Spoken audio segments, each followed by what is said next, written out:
All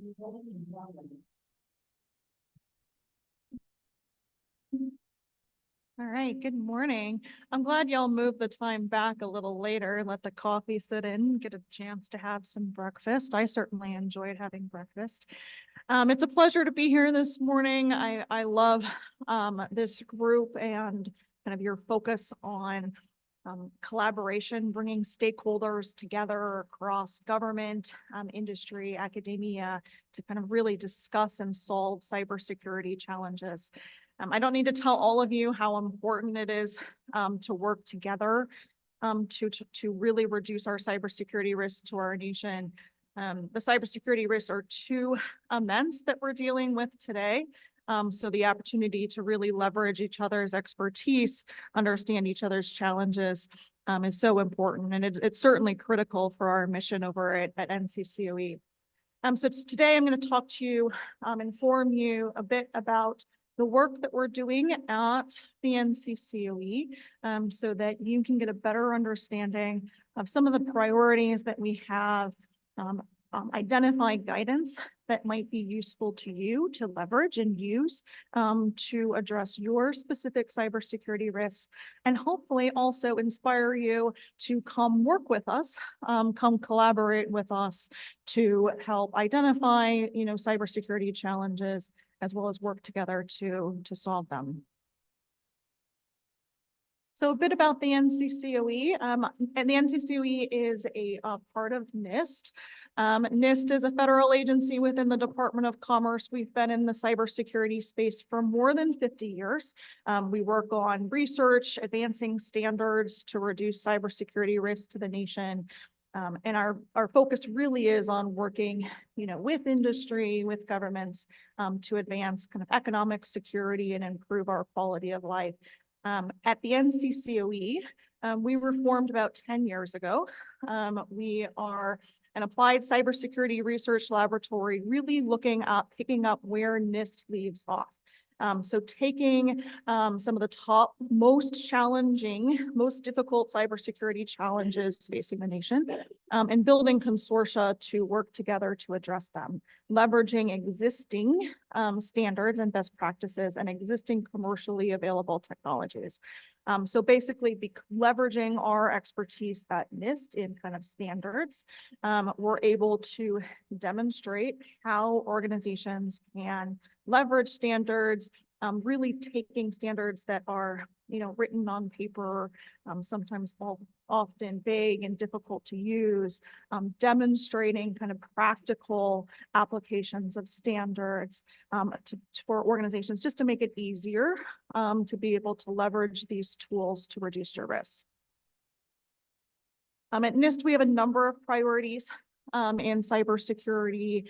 They range from advancing encryption and developing cryptography standards. We do a lot of work in cybersecurity and privacy risk management. So efforts like the NIST cybersecurity framework and the new version CSF 2.0, as well as efforts around the NIST privacy framework and privacy enhancing technologies. We also do a lot of work on kind of foundational topics like digital identity and zero trust. All of the priorities that we have at NIST, you'll see in some of our priorities at NCCOE. So we're currently running about 40 projects under consortia. These are all areas where the community has told us that they'd like us to do work in these areas. So just to give you an example of some of our work, we have areas where we'll look at specific kind of sector neutral projects, looking at things like zero trust, applying cryptography, digital identity implementation. We also do a lot of sector specific work, working with the relevant kind of sector risk management agency, the experts that have kind of more, understanding of the specific critical mission and risks of a particular sector. So, we've got projects, for example, on water cybersecurity. In the past, we've done work on kind of energy, solar cybersecurity. We've got projects on healthcare, remote patient monitoring, manufacturing. So we really do, there's probably more projects that we could take on than that we do.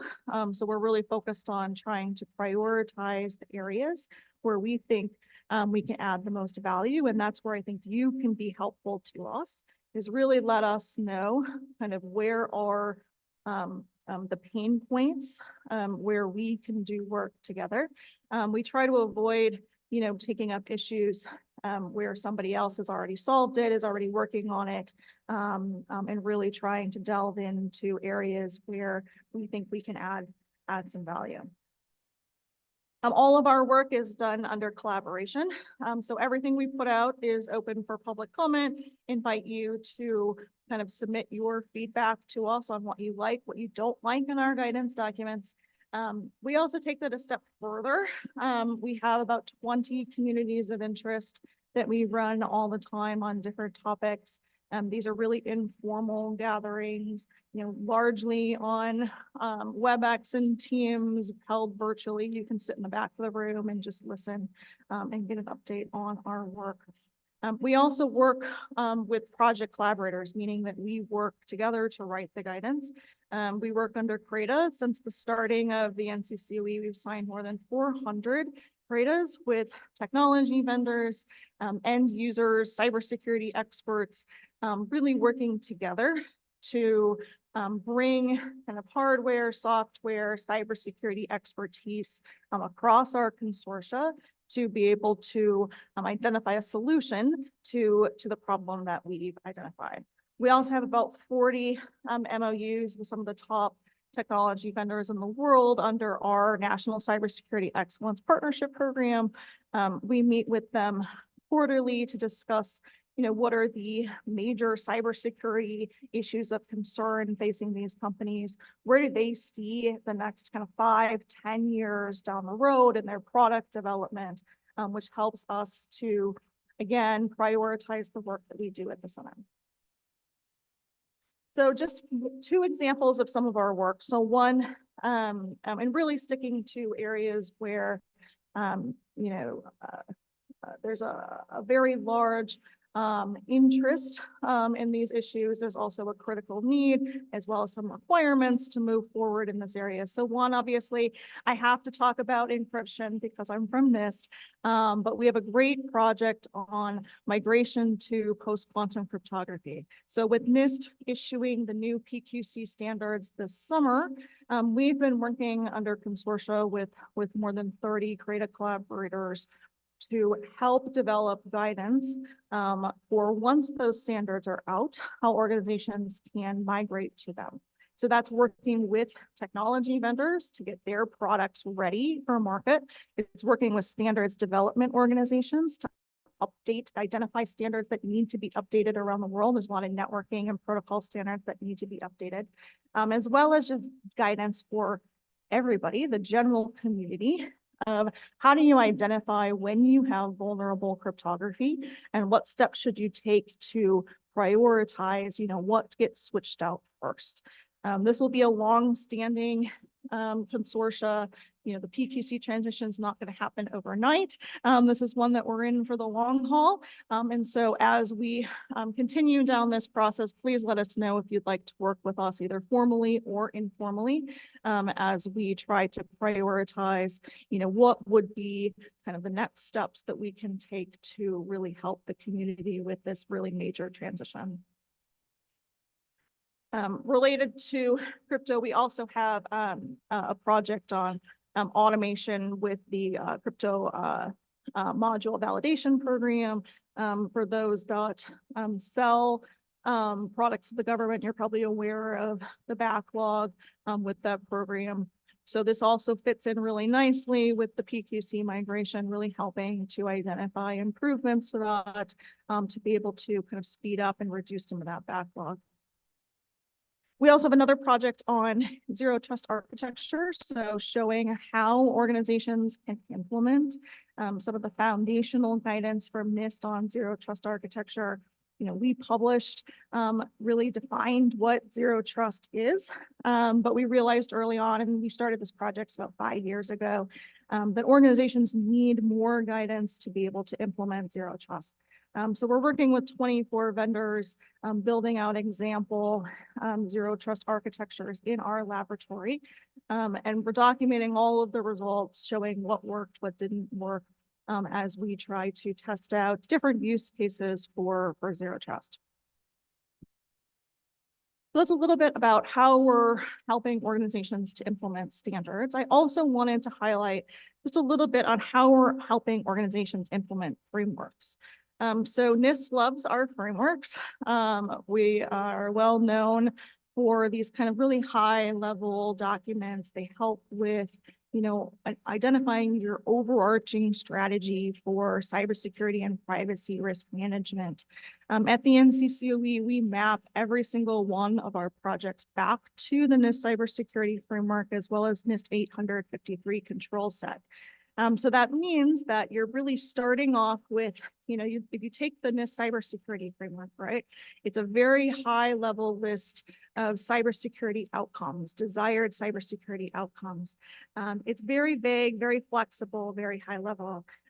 For example, on our Zero Trust project, we've mapped the CSF outcomes to the zero trust principles that are found in NIST guidance, as well as to the security capabilities of zero trust products. So you're really able to see the full transition from really high level cybersecurity outcomes to security capabilities that are found, in the products and services that you're acquiring. We also are doing a lot of work on what we call framework profiles. So these are tailorings of high-level frameworks to a particular use case. So for example, we've got profiles that take the cybersecurity framework and tailor it to a specific sector, really looking at the missions and the critical risks within that sector. So, cybersecurity framework profile for the financial sector. We've done ones for electric vehicles. We've done ones for space systems. We've also done some use case ones, so framework profiles for ransomware. We just started a framework profile for the NIST Secure Software Development Framework for a profile for AI. And now we're starting to look at what we call joint framework profiles. So really the merger of two disciplines together, looking at kind of cybersecurity and privacy together is one example. So our first framework, our first joint framework profile will be a NIST cybersecurity framework and privacy framework profile looking at genomic security and privacy. So looking at that kind of integration, the overlap between these two disciplines. Obviously, most of these communities are different. If you're with this is cybersecurity considerations can be different from privacy, but increasingly we're seeing an overlap where it kind of makes sense for us to be looking at our guidance together rather than saying, here's what you do for cyber and here's what you do for privacy and good luck, figuring out how to do it together. So just with closing, all of our work at NIST is really focused on trying to identify cybersecurity guidance that is usable to the community. As a non-regulatory agency, all of our research, all of our guidance is voluntary, unless, of course, another federal agency makes it mandatory, as in the case for federal agencies. But that means that we're really focused on trying to, identify what is the best technical solution and what is the guidance that's going to be most usable to you. And I think that's where you guys can be really helpful in making sure that you're engaged in the process, letting us know what actually is going to be useful to you and what might have the biggest impact to addressing your cybersecurity risks. So with that, I encourage you to kind of get involved in the process. Don't just use our stuff. If you're using our stuff, please let us know how you're using it, as well as feel free to, if you've got some extra time, if you've got some cybersecurity knowledge in an area, we'd love to have you as a collaborator or a partner where we're working together to be able to write our guidance for the betterment of the nation. So thanks so much, and I appreciate being here. Can I ask you a question? We could take a couple of minutes for questions. Can you explain to the industry a little bit about the creative process, the cooperative research development agreement, and what do you both parties get out of that? Yeah, so we have a very formal process to ensure fairness. Any one of our projects, we are working between 10 to 40 CRADA collaborators. When we stand up a project, we put the project out for public comment, really making sure that this is the right area that we want to be focused. And then we put out a Federal Register notice announcing that we are looking for collaborators. And we have a first come, first serve process, meaning that if you express interest in working with us, your interest will be reviewed first. And so that means that it's always encouraged for folks to apply early, which makes it more likely that you'll become part of our consortia. We love working with all of our partners. They tell us frequently that it is a benefit to them, right? You look at a very rare opportunity for vendors to be able to work together in a safe space. Vendors that are often competitors with each other are hooking up their technologies, seeing how products work with each other. We've also worked with some companies where we're actually making their own products work with each other because some of these companies are so large, it takes NIST to bring them together. Many of these companies then are kind of making improvements to their products, using it to kind of better understand kind of the needs of the end user before they go off and then sell the new improvements to various end users. For those that are end users and not bringing, hardware, software to our consortia, we love to be able to work with you to really understand, the cybersecurity risks that you're facing, and work with you to be able to address them. So some of the folks that we've worked with have really gotten a kind of head start at implementing a lot of the NIST guidance, some additional assistance to implement it. And some of these are major companies with, huge cybersecurity teams, as well as smaller end users that have less resources. That everyone enjoys working with us, and hope that you guys will consider it going forward. Great. That was a good explanation. And one little comment, we have our group. Government does use that as a discriminator. We've had a couple of events with different government agencies, and they're like, well, if you're not in the lab, they're using that as a discriminator, whether they should or they shouldn't. And so I would suggest that if you can get involved with NIST, ATARC probably has something going too. It's good to be in both. Great idea. And how about government agencies? We have a lot of government folks here. How do they get involved? Through your working groups, et cetera, et cetera? Yeah, so we have formal processes and informal processes, and we've signed about 20 interagency agreements with federal agencies. Some of these agencies are funding us to do work, which is obviously the most formal form of collaboration. We also have federal agencies that serve as CRADA collaborators alongside our vendors. So NSA, CISA are examples of that, where they'll participate on a project with us. But we do most of our work informally with federal agencies, right? Just one-on-one meetings. We have lots of agencies that will come through, spend the day at the center, working with, the engineers in one of our labs. We're doing a lot of tours now on Zero Trust.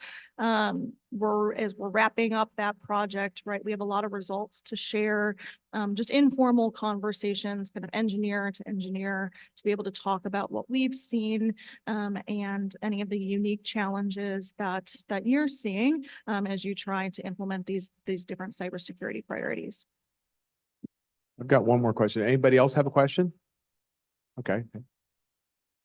Just introduce yourself. I'm going to hold the mic. I'm going to pull Jason. Hi, Jen Folsom, ICF. Obviously, the CHIPS and Science Act was a massive landmark in legislation, big investment, time bound. How are you thinking about balancing that innovation with the cybersecurity? Yeah, so I think it's really critical. I mean, we're doing, NIST has grown a lot, especially with the new CHIPS and Science Act. It's really kind of expanded our reach at NIST.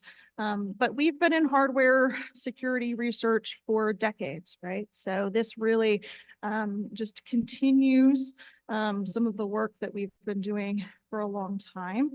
And we'll continue going forward. I think right now, most of the work on the CHIPS Act is some of the larger, grants standing up new semiconductor manufacturing plants in the United States. Hopefully, eventually, some of that work will turn towards more kind of security aspects as we move forward with carrying out that legislation. The legislation also was a full NIST reauthorization. That's the science part that I think a lot of folks forget about. But we also we saw some pretty major pieces from Congress. Congress codified our work in privacy. It codified our work in identity management. So really prioritizing certain areas where NIST has been doing research in for a couple of years. But I think that prioritization has been helpful for us to kind of know what Congress cares about as we kind of direct our efforts as well. Question over here. Mary Souther, Digital Envoy. Thank you. Very informative. When you touched on privacy, whose privacy are you focused on? Is it U.S. citizens? Is it any global innocent that could get caught up in an investigation? Yeah, so it's pretty much all of the above. Our work on privacy is very much viewed from very similar to how we look at cybersecurity risk management. So we want to move privacy from something that is considered, as a compliance regime, often dealt with by lawyers, really into the technical realm, focusing on it from a risk management perspective. So we've been, one of our most well-known efforts on privacy is the NIST privacy framework, which is tailored towards organizations and looking at the steps that organizations can take to kind of ensure the privacy of, their employees, the privacy of their customers, and the general public sometimes on the efforts that they're doing within an organization. Question over here. Sandy Barsky with Oracle. And what I wanted to ask you is moving forward with FedRAMP and working with the General Services Administration. What do you see as the changes now that the multi-cloud legislation has come out of committee and you're going to have hardware, not just software? So there's the whole issue of the software bill of material, the SBOM, what goes into that software in the platform, but also the hardware that goes into the platform, since as your labs have shown that even a piece of hardware that you do not know the full supply chain of could pose a threat. And we're going to have these multiple cloud orchestrations occurring. So I'd like to learn from you. Thank you. Yeah, I mean, I can't speak much to FedRAMP because I'm not the NIST rep to that. But I can speak, more broadly about our efforts on kind of hardware and software security. So obviously, we've been doing a lot on software security and software supply chain, as you mentioned. Things like the NIST Secure Software Development Framework was recently updated and is now being leveraged by federal agencies in their acquisition and improving the security of the software that they acquire. We're also standing up a new project at the NCCUE focused on SSDF implementation. It'll probably be one of our largest projects, just given, the different types of software that we're talking about, including artificial intelligence. So we're doing a lot on software. We're now expanding, as I mentioned earlier, some of our work on hardware security, because we also realize how critical that is. And so you think about S bombs, now there's H bombs, and we're also talking about crypto bombs. So there's bombs for everything, as we're really trying to expand, take some of the lessons learned that we've done in the software space and now really tackle the hardware space as well. Great. Another question over here. Melissa Arkin, Defense Health Agency, GPC. Just one quick question. Does the NCCOE have plans to map the current zero trust architecture, the 807 or 800-207 to SP 853 so that government agencies can do their risk assessments while incorporating the zero trust? Yep, it's already mapped. In our draft, I think it's volume E, but you'll have to you'll have to check me on that. But yeah, every one of our projects, we will map back to the NIST cybersecurity framework as well as 853. All of those mappings right now are in PDF, which means they're really difficult to use. But our goal is to be able to move those into an online database that's called the NIST Cybersecurity and Privacy Reference Tool, CPRT. So feel free to check that tool out, and over time, over the next few years, we'll be migrating, some of our mappings into that tool to make it a little bit easier to find, as well as use. But yeah, we currently have mappings of our zero trust principles back to 53. Any other questions? Great. Well, thank you. That was a great keynote. We appreciate it. Thank you so much.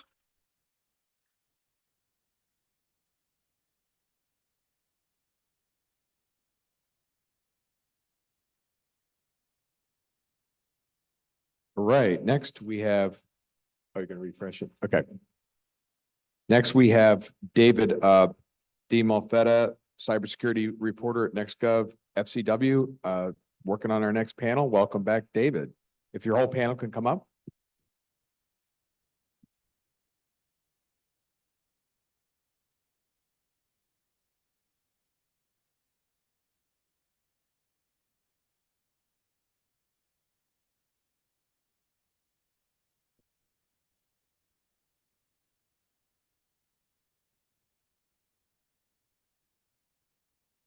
Everyone else got really bored, so it's just these two.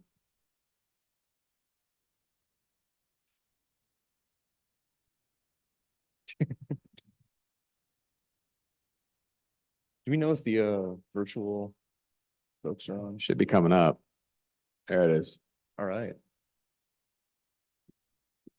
Well, great. Thanks so much, guys. Appreciate it. I think the big last point we heard from the keynote was that everybody is affected by vulnerabilities, including the federal government, as much as we don't want to believe it. So I think this is quite timely. I had a couple of things on the top that I wanted to discuss, mainly Microsoft, given all the news the past couple of weeks, and then open source security. But first, I wanted to give everyone a chance to introduce themselves. We could start with our virtual guests, just so we have a chance to hear from you, and I don't know, make sure that all the audio is okay.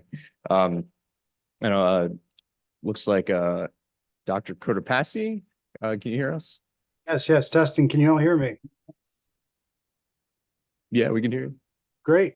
Yes. Thank you. Yes, my name is Dr. Sean Cortopassi. I'm a division director with the Defense Manpower Data Center in the Information Protection Directorate. Trevor, can we hear from you next?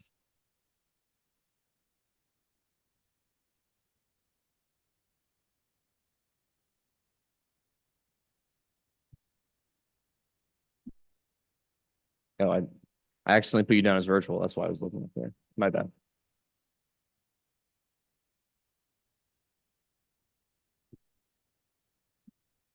There we go. My name is Trevor Bryant. I'm the System Security Officer for the .gov Top Level Domain Program over at the Cybersecurity Infrastructure and Security Agency. And the program that we provide is when you receive an email from a .gov or when you go to a .gov website, we are the one that provides that resolution service there.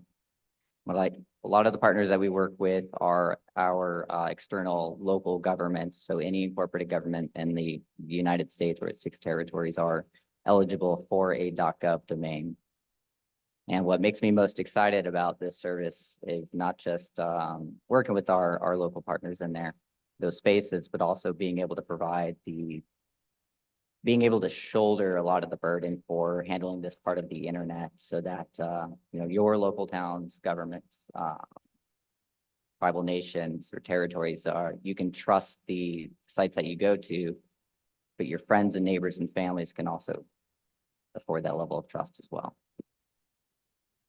Great. John, I think we have you up on the screen here if you want to go ahead. You say me, John? Yes.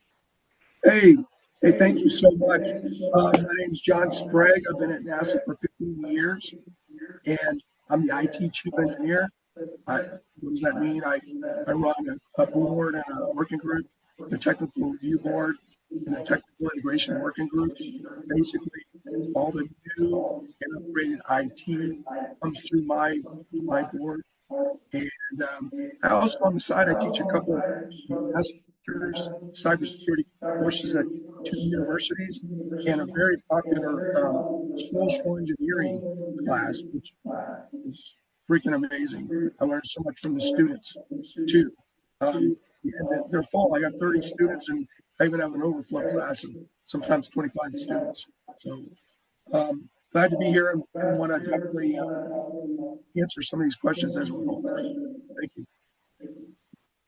Great. Thank you so much. I think Tom, you're the last one up on the screen there. If you want to go ahead.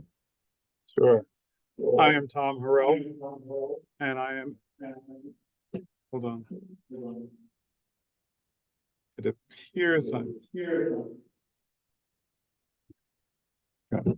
I am a senior GRC policy advisor for the National Center for Advancing Translational Sciences. And I am a government contractor. I'm sort of hearing feedback. I'm sorry. Is the audio okay on your side? Great, thank you.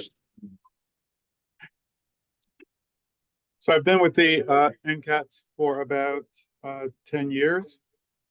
And I report to the CIO and also the NCATS core. So, and I'm happy to be here, and I'll answer any questions you have.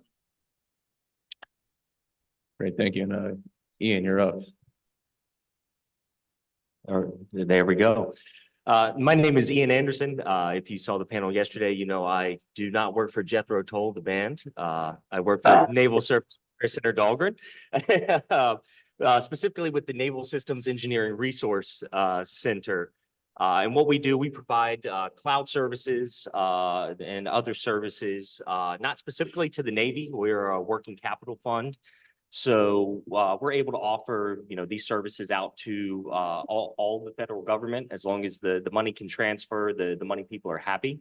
So we have, Army, Navy, the White House, all these different organizations coming together to get cloud services. We have presence in both AWS and Microsoft Azure. I'm sure we'll talk about Microsoft later. So it's very interesting of, now it's not only the balance of, what is the Navy concerned about, classification levels, what are those other organizations, the White House, other things that you really have to think about when they all come together to utilize the services you're providing. Great, thanks. Yeah, well, we are going to get into Microsoft right now, if that's okay.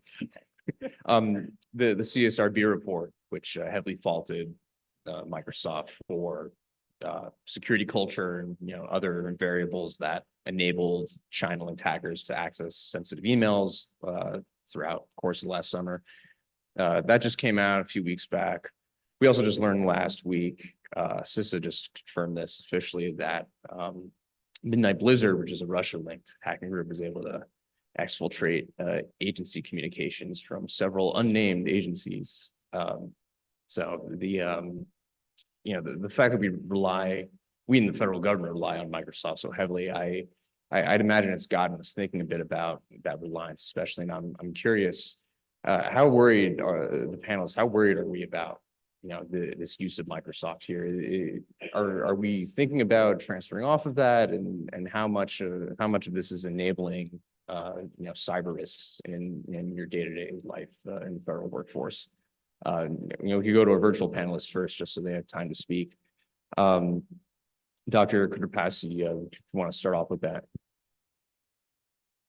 I've just been following what's in the news. The systems and network I'm responsible for isn't really, we're not really impacted by it, but certainly always good to know the latest and most up-to-date threat items that are out there.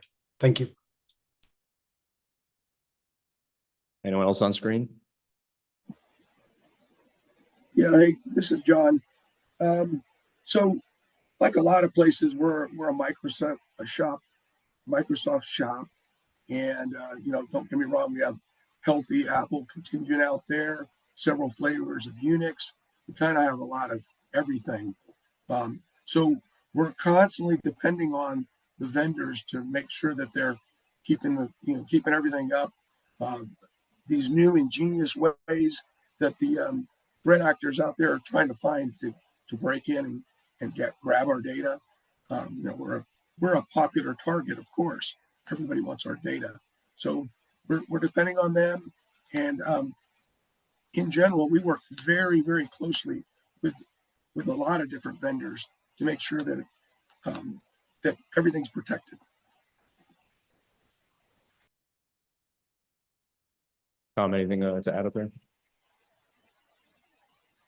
I don't know. Did you hear anything? Sorry. That is handled by our central utility. And we on the IC side of the house will just follow their guidance.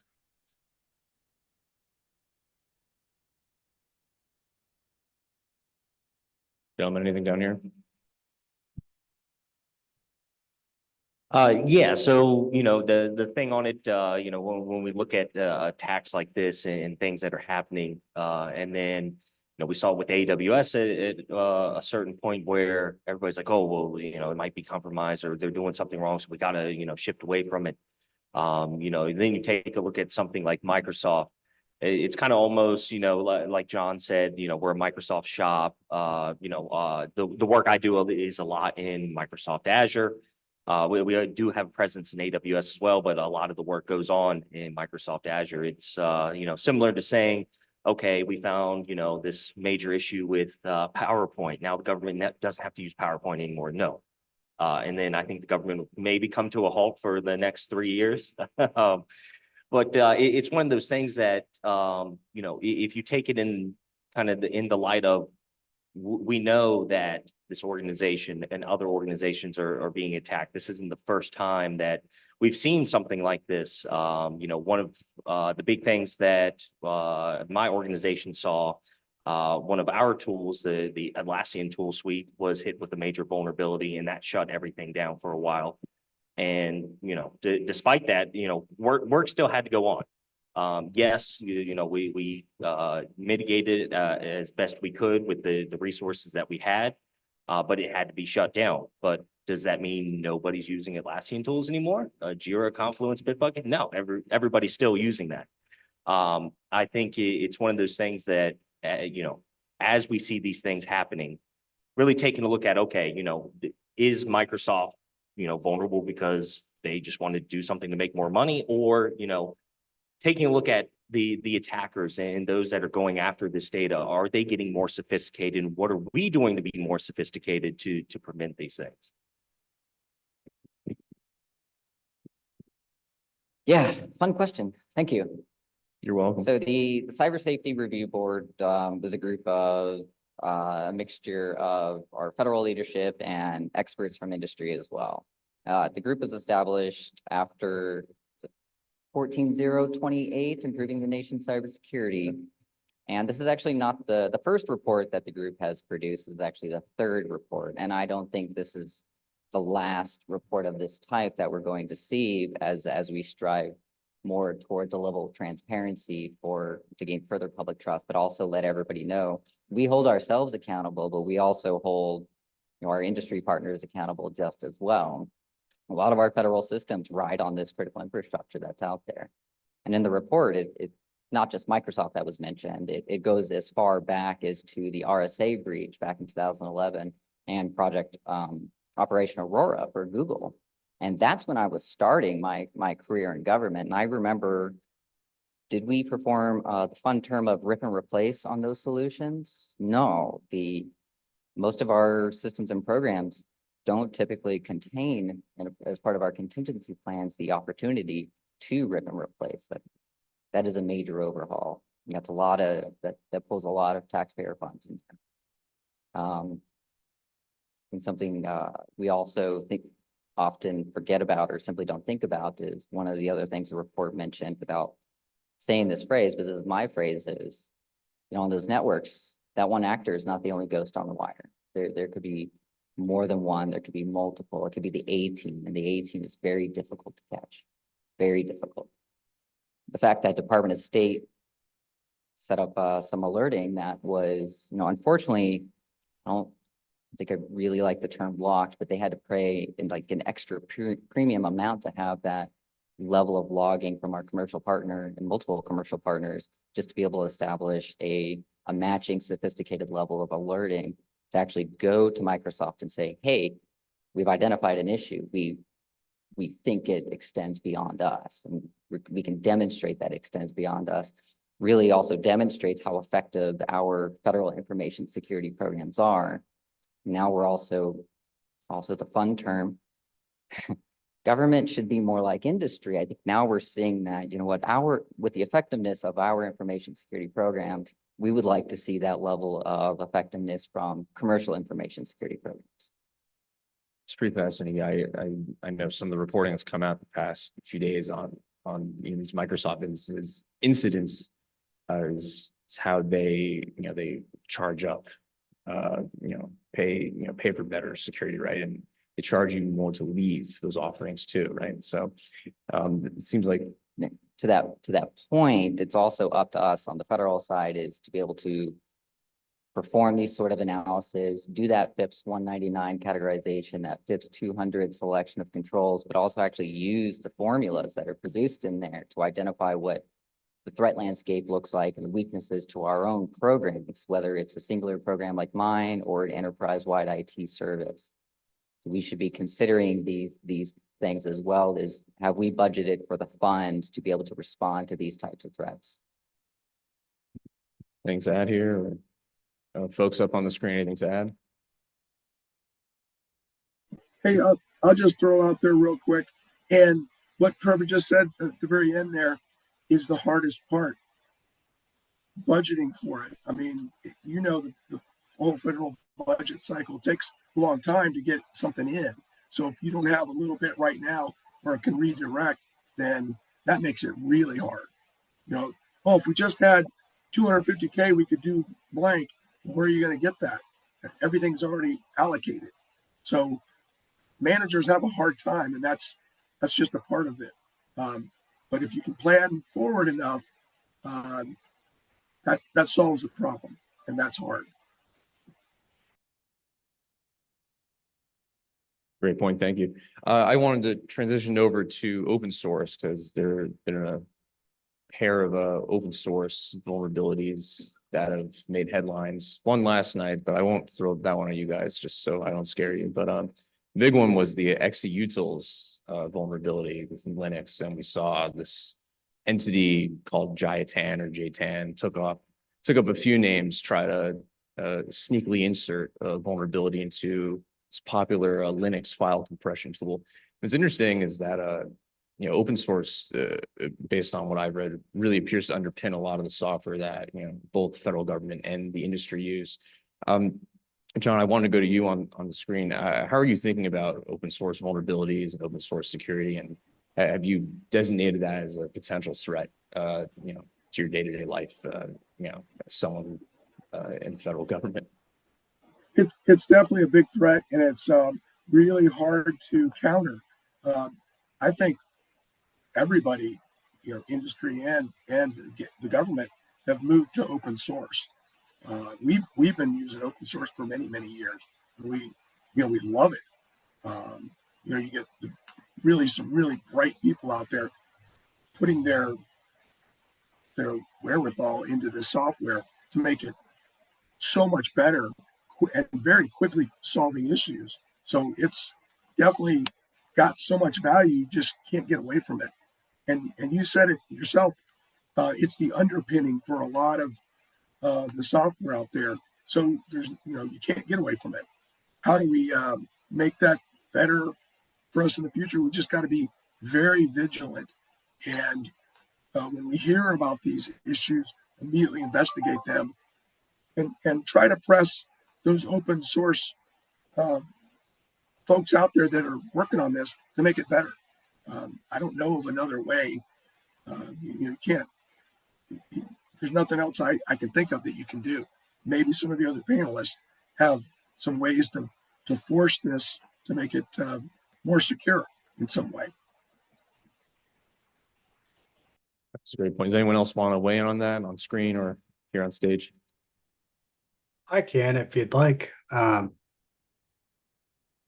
Yeah, so my experience with open source, although yes, it can be it can fill a gap, certainly budget wise. But I've had difficulty getting a new product out, more with my former agency, not so much with DoD. When it's totally new, it hasn't been configured correctly. You got to figure out all the ports, the firewalls, getting everything to work. That can be quite a headache. There's a lot of staff hours that go into it, pulling from other invaluable security related activities that need to be done. So it's a trade-off. Now, if you're like, hey, you can get something that's on a stack and everything works interoperably, but it's really expensive, it's all a trade-off. So, yeah. I have Yeah, go ahead, been Tom. reviewing, yes, I've been reviewing some software out there that can sort of address the supply chain issue, security issue with open source. Unfortunately, it still has to go through FedRAMP here. I've been working with a lot of the Israeli companies, and they do have some incredibly promising technology that can help us, because as we're developing our software and using open source code, you don't know how far down the chain these packets may be embedded somewhere, that you have some malicious code in there. So we are looking at that, and the future is promising. Yeah, it's tough, right? That trade-off, I imagine. It's easy and affordable to access open source tools, right? Right. When it comes to open source and, what we're seeing with Microsoft, really any company, when it's coming to software, it's really a new frontier of, how is this governed? Who's responsible if something goes wrong? And the thing that I come back to is, okay, this isn't a new problem. We've seen this before. So what was that thing before that, and how did we solve that? So, if you know anything with the auto industry, in 1916, there was a court case of McPherson versus Buick Automotive. And basically what happened, McPherson, the tire blew out, broke down, and he crashed into a pole, and he sued the car company. Well, the car company said, we don't make the tires, and you bought it from a dealer, so we're not responsible. Well, the decision was from the court that, well, despite he bought it from a dealer or an authorized reseller of the software, you are the one who took all of these pieces, despite you not, making the tires or making all the parts. You put it together to sell your product. So you ultimately are liable for your product. So this set into the motion of really a precedent that, if you're going to put a product out there, then in this case, automobiles, you have to do everything possible to ensure that your product is safe. So, taking a look at it on the, the software focus of I think we need to take, that look of, if you're incorporating open source, if you're bringing in and integrating together all these different pieces, who has the liability? And you take a look at, for the federal government, if you sell them something that is faulty and it, we can come after you. But now you think about these contractors and these subcontractors and the private citizens. The government is responsible to the taxpayers. Well, these companies, the fiduciary responsibility is to make their stakeholders money. So, if they could put out a product faster and, put it to market and make that money, that's what they're going to do. So I think there needs to be, something to put out there to say, all right, if you're putting a product out, this is the liability that you have, regardless if you're selling to the government, selling to private citizens. I think in most of the cases where we're seeing that, I think it's Microsoft. If you go there and buy it, buy something, their cloud services, there is a clause in there that says, if you stand up a piece of software on our system and it gets hacked, we're not responsible for it, even though it may have been something that, exploitation through Microsoft.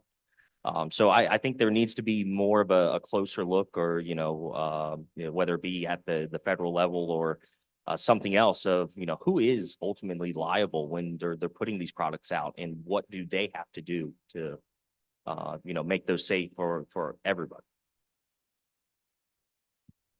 Yeah, I would love to hear your thoughts, Trevor, because, CISA, I feel like pushes the, secure by design and whatnot. But it's interesting about open source is that secure by design. I mean, it's designed in a way by volunteer contributors who seem to oftentimes get vigilance fatigue from maintaining these, toolkits for free, right?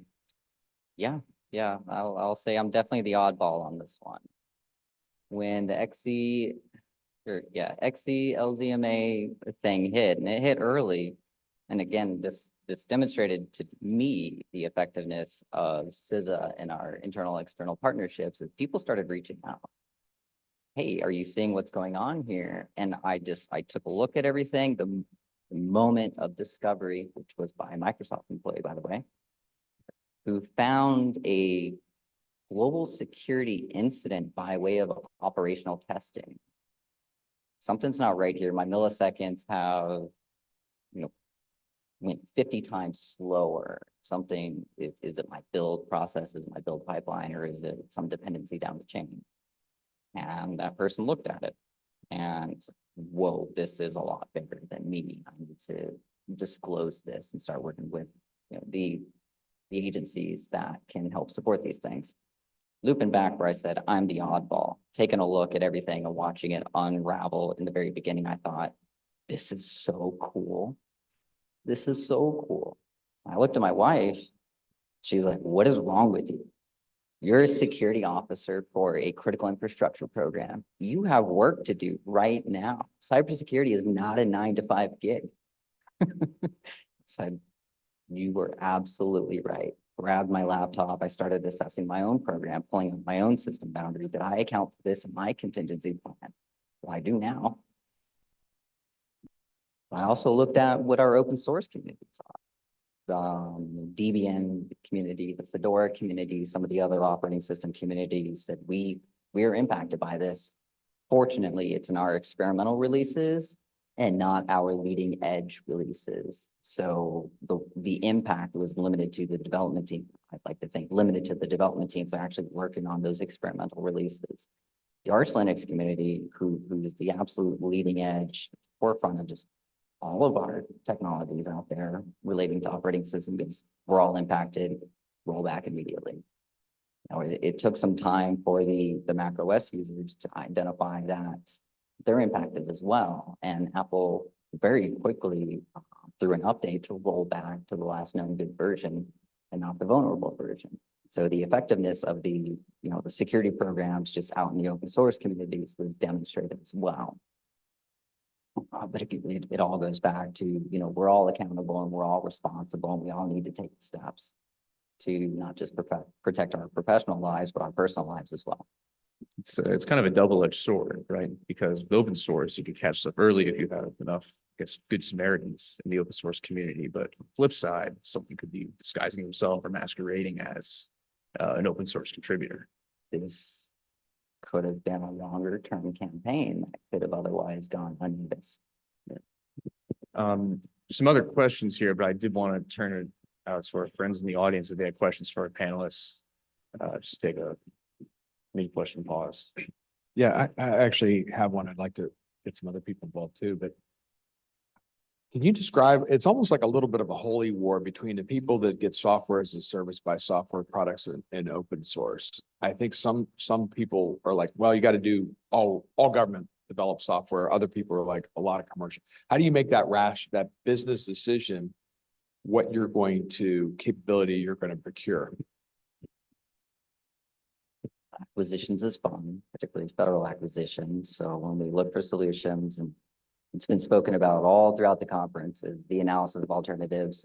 What is going to be the best solution for the services or capabilities that is going to, provide for my end users, but also meet the mission and the objective. And I love open source. I think most of our software should be, at least, if not open source, at least source available. I never bought into the idea that by putting things out on the internet, it makes it more secure because there's going to be more eyes on it. We had a completely, in my opinion, overt operation on this recent vulnerability. And how many people were looking at it in the past 3 years? Not a whole lot, until that one Microsoft employee came out and found it. So it's not really going to answer your question in particular, Tom, but this goes back to just, what are we actually looking for out there? And does what are we picking something because we're excited to use it, or are we picking it because it has a program behind it that's going to provide us some sense of security? Yeah, for that, we see the argument all the time of, should we just take everything into the government do that, or, what can the contractor do, or maybe cut down on, what they are doing. And it comes back to the acquisitions, and really just the way the government hires employees on is, I'd love to do everything in the government, but our department says, well, you only get 5 people for your group, and we can't hire anybody else. So, it's that balance of, what are we able to do in the government with the resources and money that we have? And then what are those things that we, those contractors and subcontractors that we can bring on to help us do that. As for the various software and things that we are able to go out and acquire, taking a look at, like I said, things like Atlassian. It wasn't the first time we saw a vulnerability, major vulnerability with them. It's not going to be the last time, but, so much of government uses it and they don't want to move away from it that, rip it out and replace it. That, it's one of those things that we just have to keep moving on and ensuring ourselves that we have the proper support on the cybersecurity side to, ensure that we're not impacted when, the next vulnerability comes out, pretty much doing everything that we can on our side to mitigate those risks. Yeah, I'd love to hear from our panelists on screen. Hey, Tom, so faster, better, cheaper is usually always the answer. And then with AI and ML, it just makes it so much faster. But for open source versus buying the sometimes expensive software, cost is so important. So there's a point you got to reach. You got to do a business case in a lot of times. And in a few cases, you can't find it anywhere else. You can't buy it commercially. So open source ends up being a really good deal in a lot of ways, not just cost, but that functionality you're looking for. But most importantly, and a couple of the other folks have touched on it, doing it securely, bringing it in and testing it, seeing what ports it needs to use, things like that is another part of it. The testing part is, you can't bypass that. It's very important. Yeah, I could go next. I sit on the a voting member for my directorate on the architecture boards that I sit on. We bring a customer service focus to the security and the business programs that we're supporting. Having said that, when we're bringing on, whether it's open source or a more mature technology, we have 24 different facets of vetting it to make sure that it, like supply chain is one of the items that we're looking at, and a bunch of others. But we're picking there's no circumventing that review process, the testing process. It's still gotta make it through just like anything else. But in that sense, it's a certain fairness and choosing the technologies. Great. Any more questions out here? You look like you want to ask one. Okay, hang on.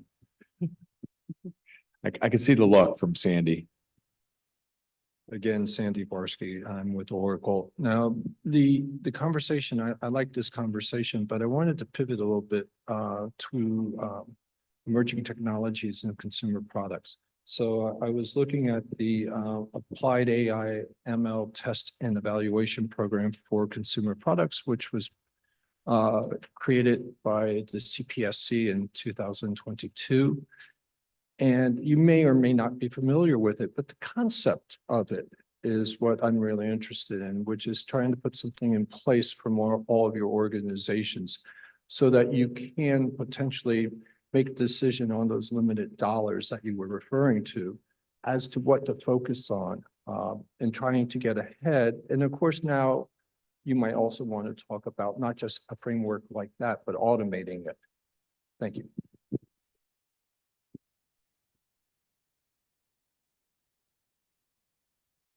Yes, definitely. I know one of the big things with the government, and especially what ATARC does and has done for a while now, is bringing all these vendors together. I know we heard yesterday in the cyber sessions, somebody asked the question of, well, I have to do zero trust, and all these vendors say I can do zero trust, but when they get in there, they really only handle this small portion of it. And then now I got to go buy 5 different things and then make them talk together. But then not only talk together, now you got to throw that into the government realm of, okay, is this STIG compliant? All these other things. And then you move into, okay, now let's throw this on the classified side, and where there's even more controls. So I think it's great if we have a forum for a lot of the different technology areas that we can bring these vendors together. And like I was saying earlier, the vendors want to come together. They want to sell their product, and they're willing to do that. Bring them together, invite government, let them see, how these products work, but also how these products can integrate together to get them to the solution that they need, whether it be zero trust or, whatever the next emerging thing will be.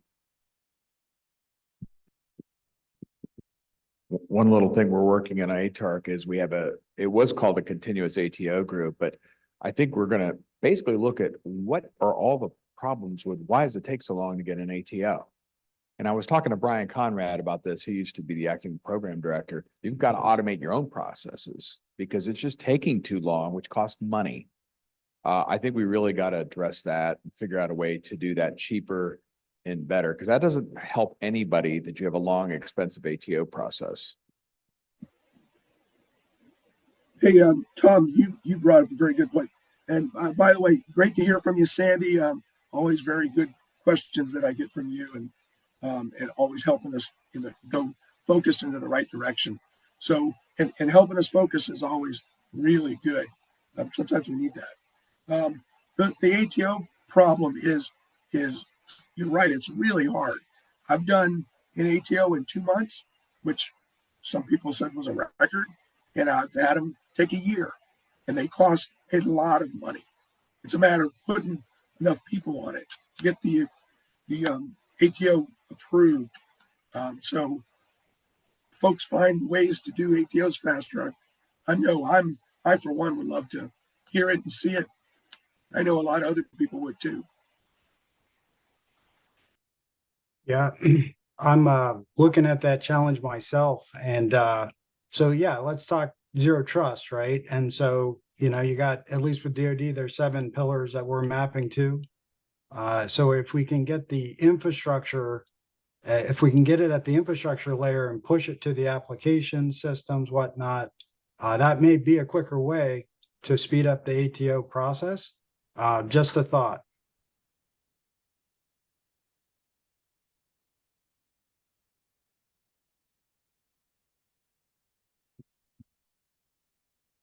What's up with this?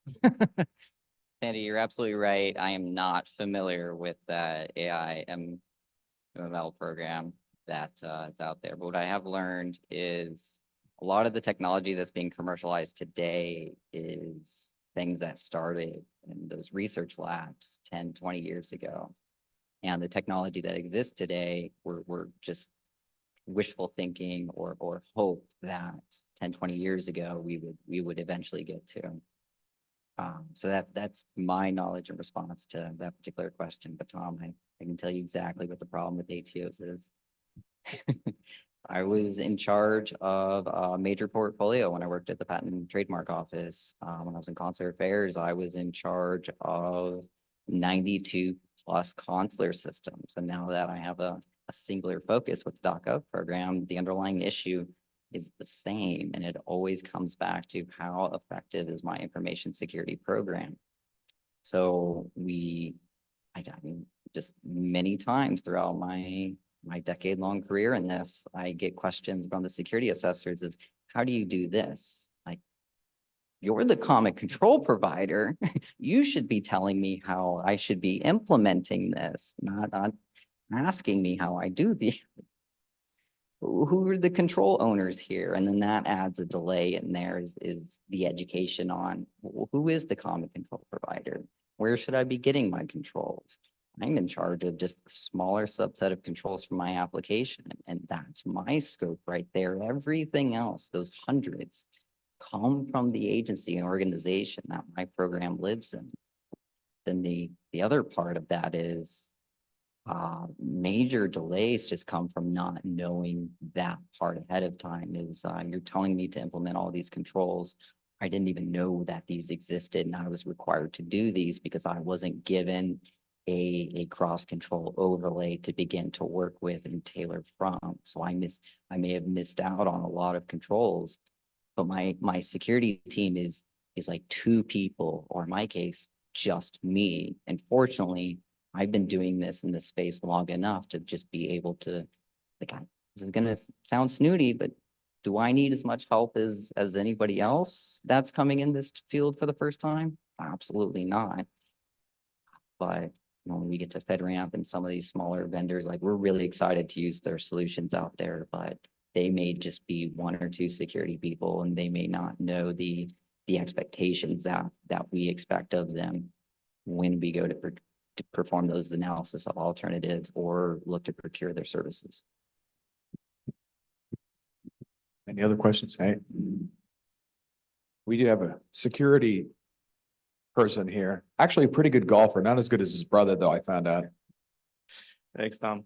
Hey, Chris Gogol here from Quokka. I come from the mobile world, so there was a similar open source vulnerability on Android about 2 years back, where you could trace down the code commit that opened up privileged access to unprivileged applications at the operating system level, affecting basically every Android device for the last few years back then.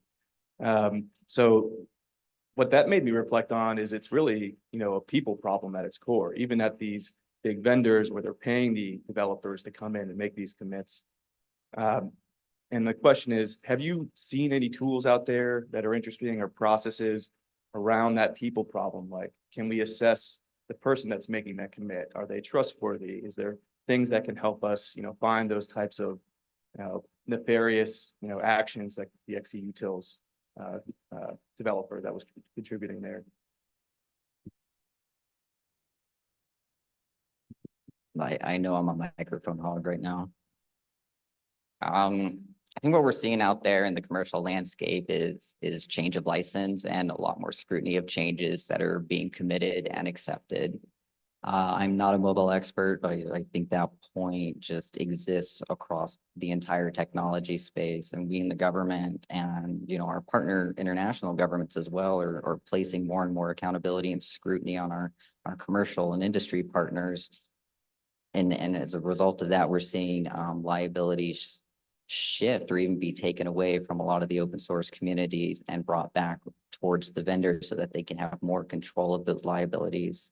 And it does cause discourse throughout the commercial and the open source communities because of those changes, but many of these changes seem necessary.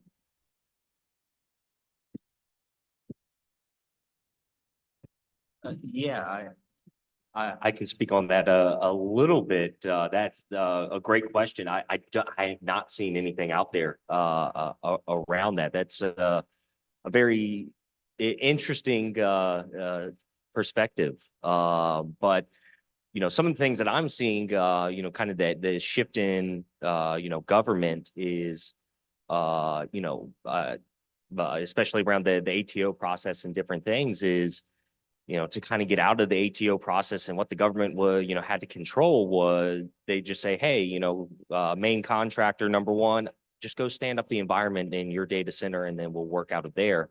Now with the movement towards cloud and, you know, everyone wants to go into the cloud, there's now a lot of shift of everything coming back into the government for hosting.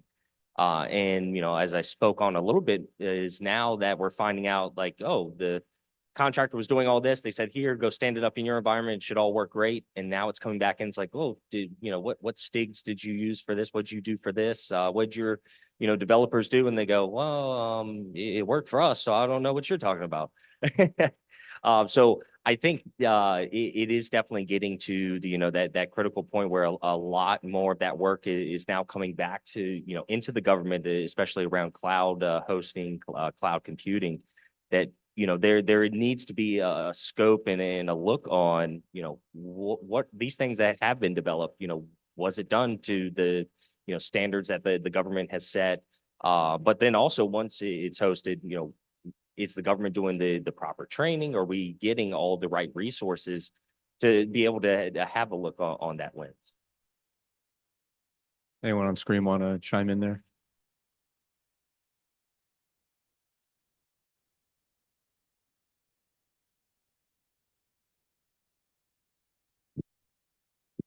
More questions?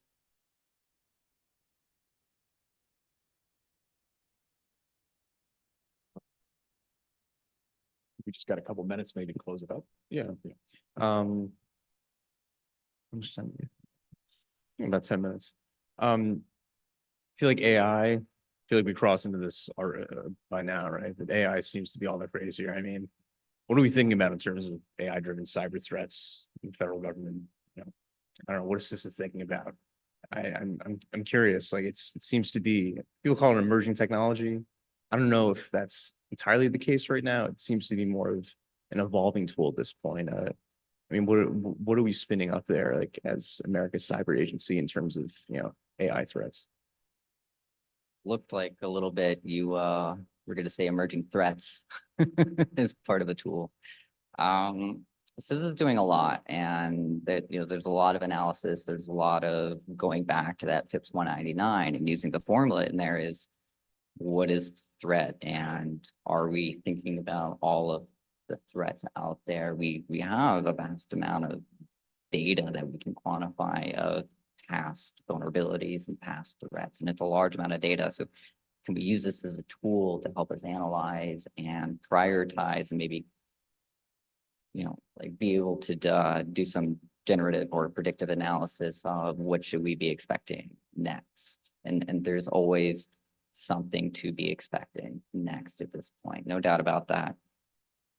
The tool aspect of it, and we'll be seeing more and more, not just from CISA, but from probably executive policies and some of the other agency partners coming out there producing their reports as well. But for me, again, I'm the oddball. I get really excited about these things. And one of the big topics through the course of this weekend was, are we going to start replacing people? And my question was, well, what if you don't have anybody to replace?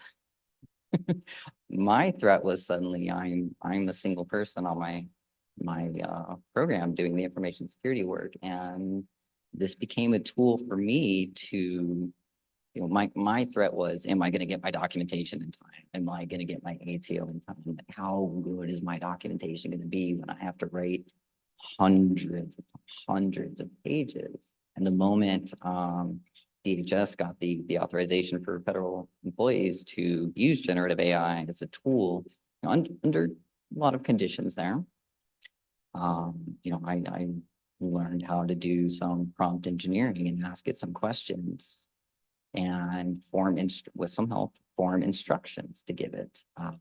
Hey, this is my problem statement. Here's what it is I'm trying to do. Here's the technology I'm using, these open source technologies.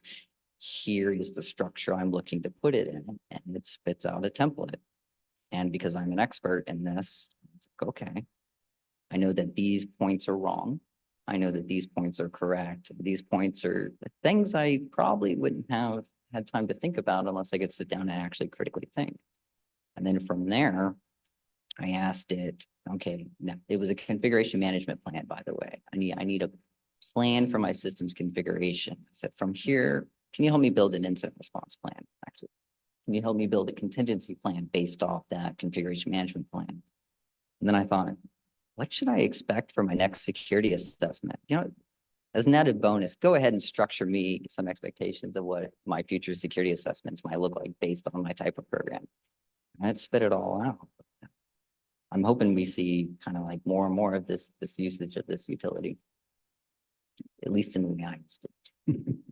Ian, love to hear about your thoughts. Yeah, definitely. Well, one of the things that I look at, not even just from a cybersecurity perspective, I was at another conference with the assistant or associate deputy director of the FBI spoke, our attorney general of Virginia spoke, and taking a look at just all the artificial intelligence threats that are coming along.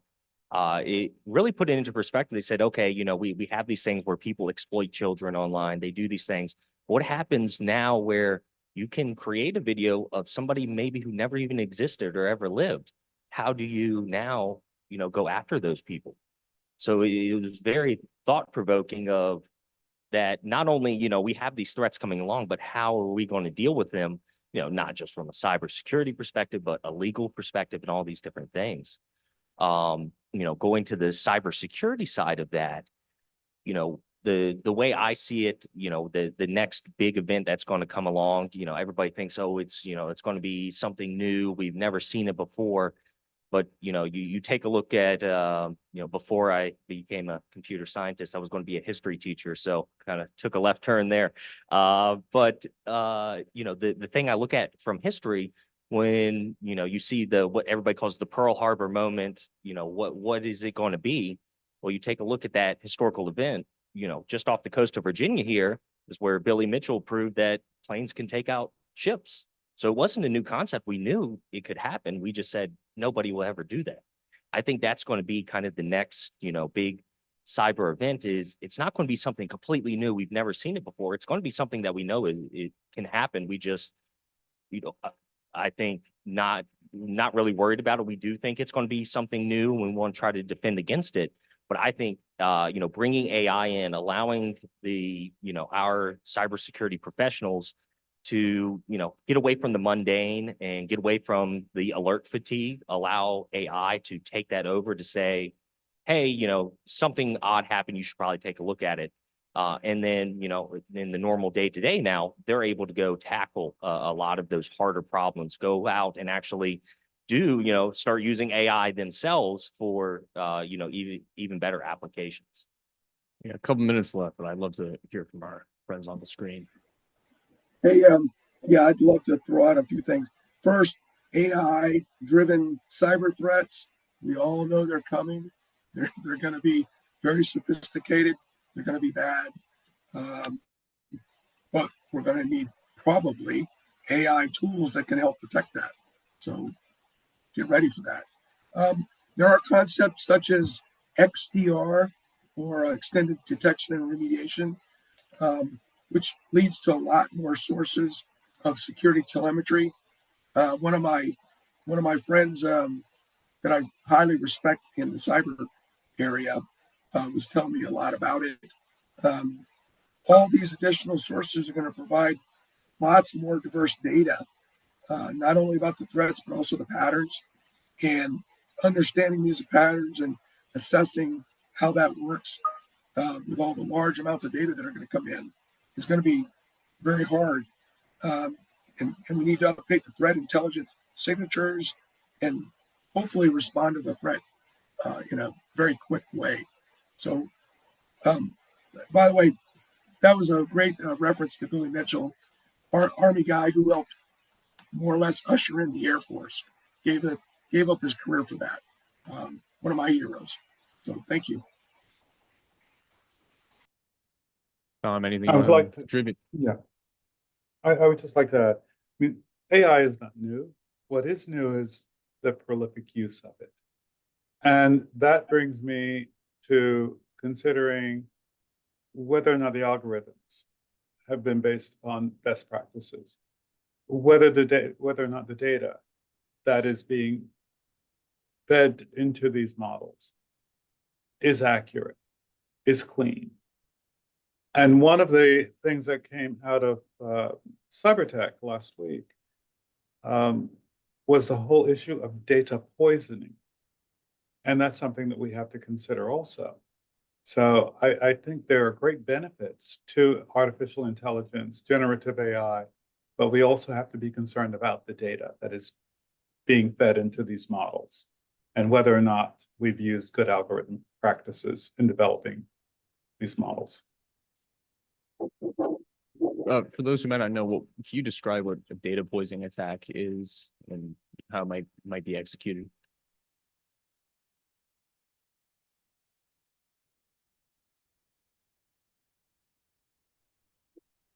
I'm sorry, could you repeat that, please?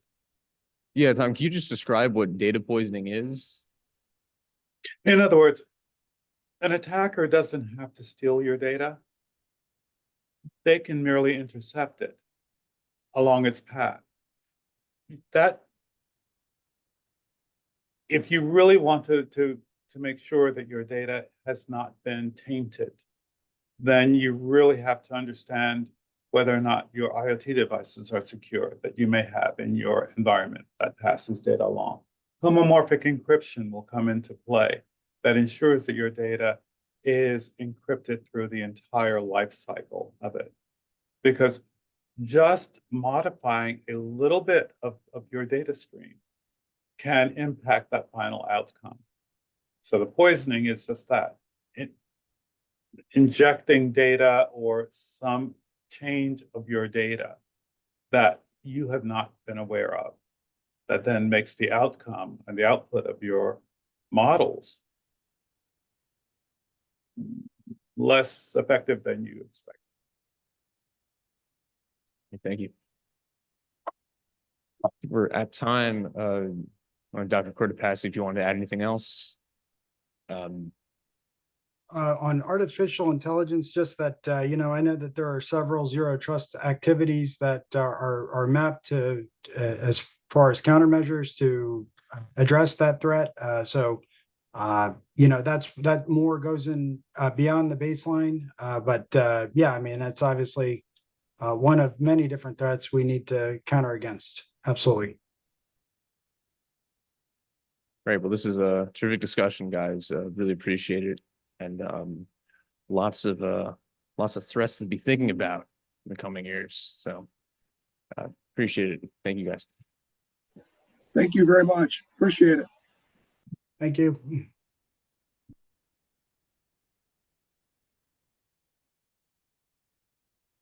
Thank you for that. We're going to take our final break and then we got our last panel and we'll get everybody out of here a few minutes early so you'll have time to check out. But we got some snacks, more food for you if you need that. Thank you.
All right, we got the diehards. We're gonna head to the last panel of the day. We've got one panelist is on his way, but we have everybody else. If we can get Natalie up here, we have Natalie Alms, a staff reporter for NextGov FCW, and if she can bring her coalition of the willing that's here. And we have Lamar's on his way, but we'll get going here. And thank you. All right. Hello, everyone. Panelists, if you want to join me at your leisure, thank you guys for sticking around. I did not want to do this to an empty room, so I'm glad that you guys are here, and I hope we make it exciting and worthwhile to be here. I think my panelists have lots to say, so no pressure. So much to say. I believe we have 2 people joining us online, so I'll be sure to key you in and make sure you get your chance to say things. But to start, so as you can see on the screen, the panel is sort of on IT recruitment and hiring. And no matter who I talk to, I feel like this always comes up. So I'm excited to dig in. And if my panelists would be so willing, I think a fun place to start would be to ask you guys, why does this always come up? No matter who I talk to about government tech, they always bring up their struggles with IT recruitment and hiring. So could you talk to me about why people won't stop talking to me about this? So I'll just jump right in. So good morning, everybody. Thanks for having me. Rahul Mittal, Cybersecurity Advisor with the Cybersecurity Infrastructure Security Agency. It's a mouthful, I know, part of Homeland Security. We're about 5 years old now. We got stood up in November 2018. A lot of cyber initiatives out there, a lot of work to be done out there. So I'd say our biggest challenge right now is finding the people with the right skill set. When we go through that reviewing of resume process, you know, it's great to have those credentials and the things on the line, but then when you get them in an interview space, do they have the understanding of how to work the systems, the environment they're going into, whether it's tied to critical infrastructure, do they understand the systems tied to that critical infrastructure? So having those skills. Another thing we have issues with is getting clearances. Some of that critical infrastructure is in the TS world. And so, yeah, I don't want to take over, Kevin. You have anything to add to that? So.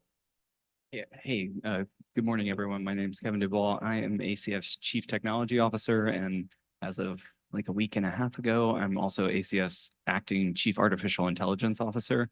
That's a new hot thing I hear about. You know, for me, I've been in HHS, it's 6 years, I think yesterday or today, one or the other.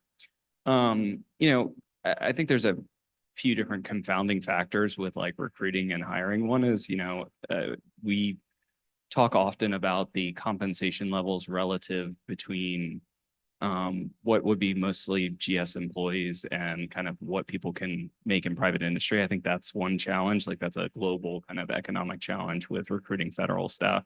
In a more micro sense, I think our hiring processes are just kind of longer, right? Like if a company wants to bring in someone, they can get them an offer relatively quickly.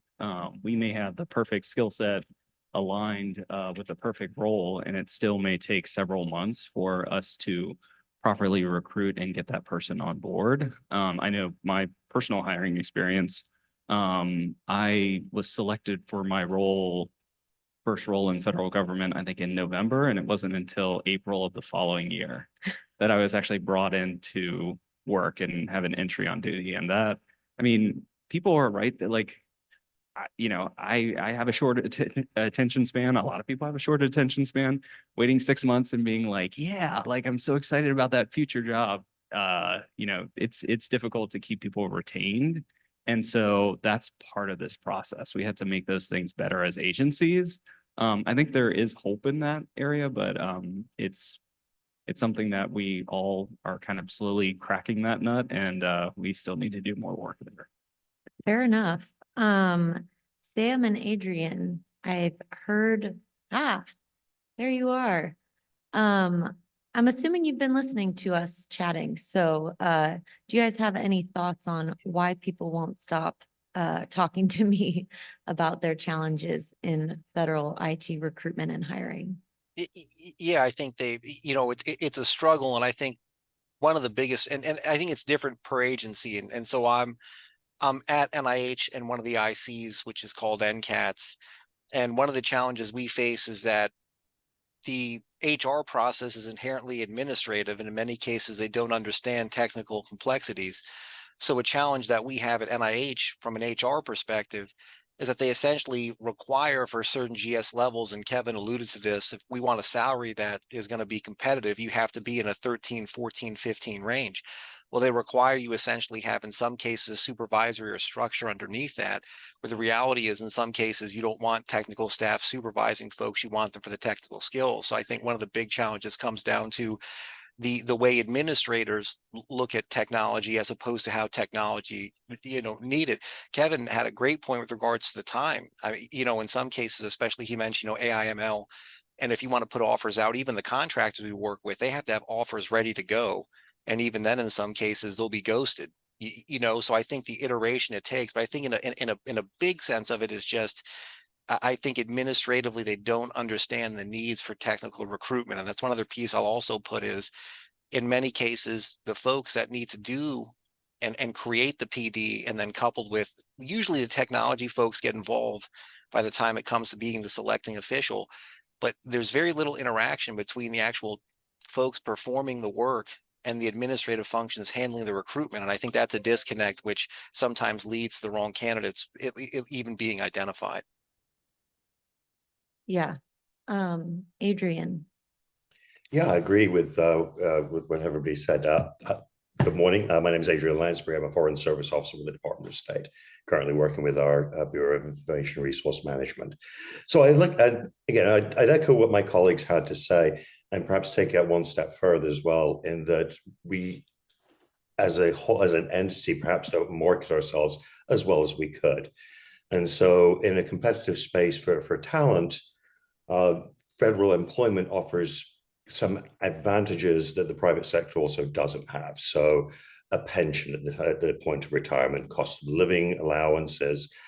And I'd say as well that while it can be more challenging to onboard with the federal government, it can take time. There are challenges that need to be overcome. So for example, obtaining a clearance can take time.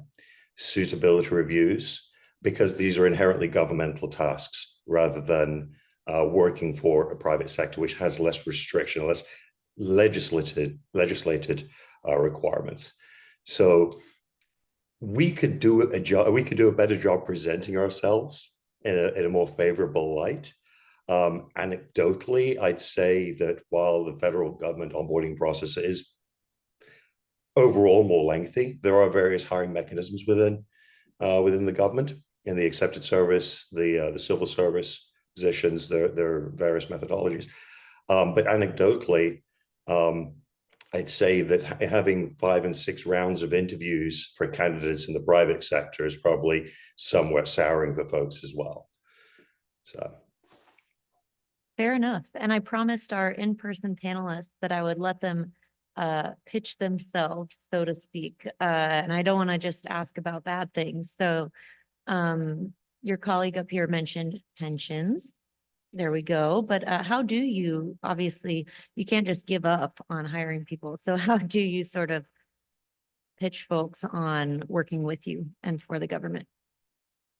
Yeah, so like part of my job as a leader in our organization is to like hire smart people and then get out of their way, right? And I usually have that conversation in the first interview, which is like, and it also, in fairness, it kind of drives away some candidates too, which is probably a good thing.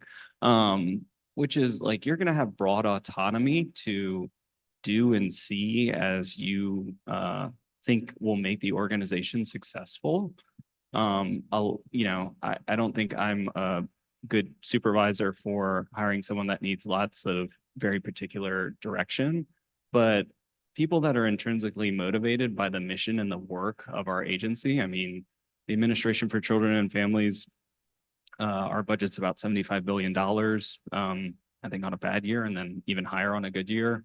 $1 in $4 in early childhood education are federal. So that means they come from us.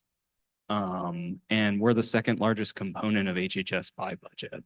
And we have a tremendously complex mission, just under the technology division, we run over 100 systems to support all of our various missions. And there's a lot that we can do to make how children and families are supported better through technology.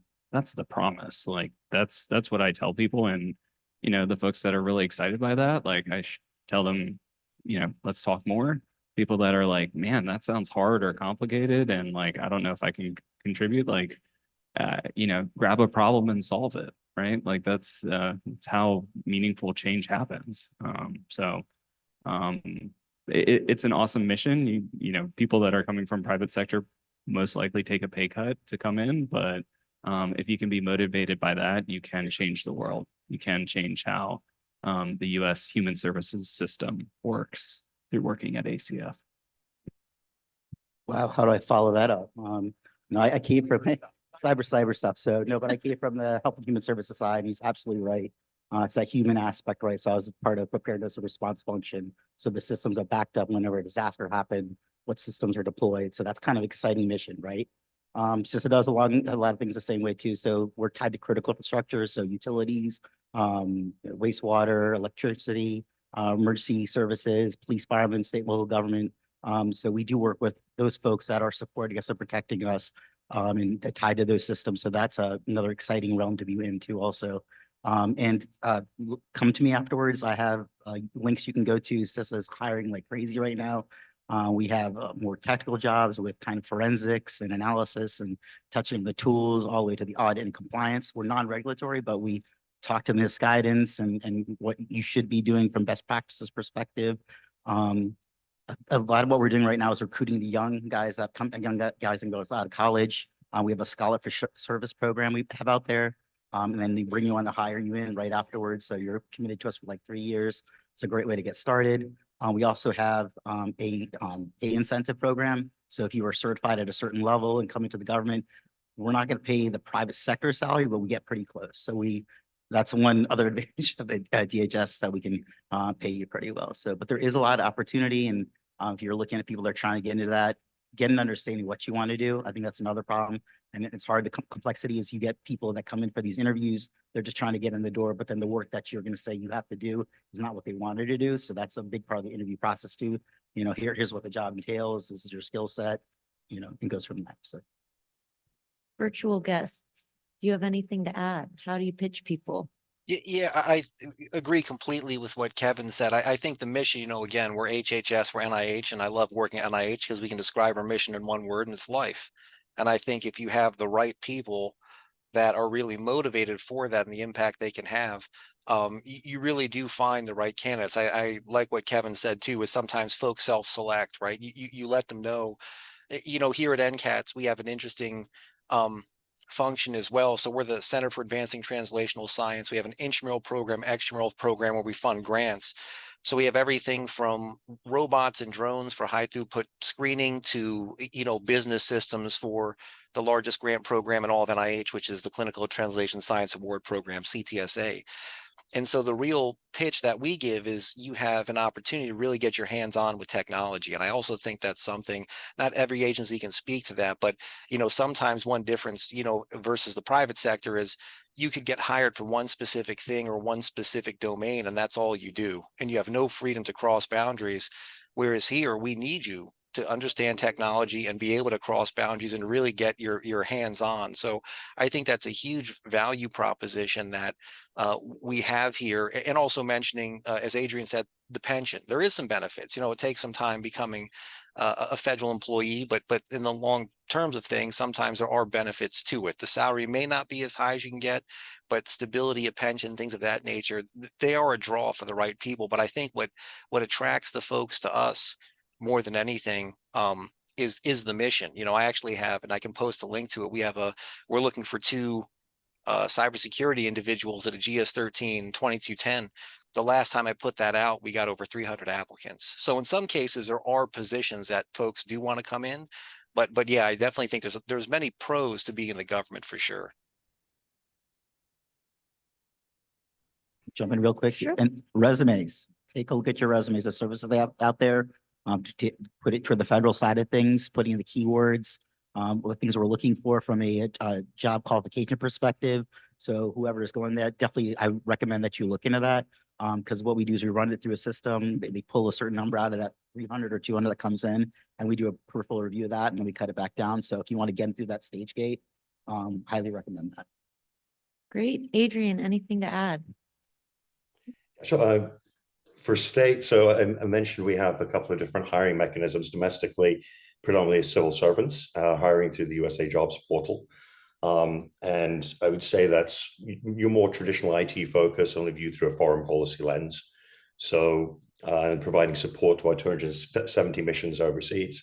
On the foreign service side, which is accepted service, there's been a recent reorganization within the IT community, and what were previously known as information management specialists are now diplomatic technology officers. So when it comes to recruiting, it can be a bit of a draw. I mentioned the 270 missions overseas devoted to representing United States interests in a bilateral or multilateral format, and our diplomatic technology officers are key to that. As far as the recruiting itself, we have what we call diplomats in residence at many colleges and universities across the country. It's broken up by areas, and these are all almost all former ambassadors who will take all the time you need to discuss working at state.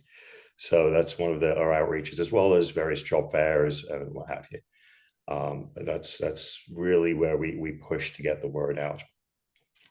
We'll talk a little bit later on about one of our fellowships that we've just developed, specifically aimed to the STEM community. Great. And that's a very cool name for that new role that you have, if nothing else. I'm curious.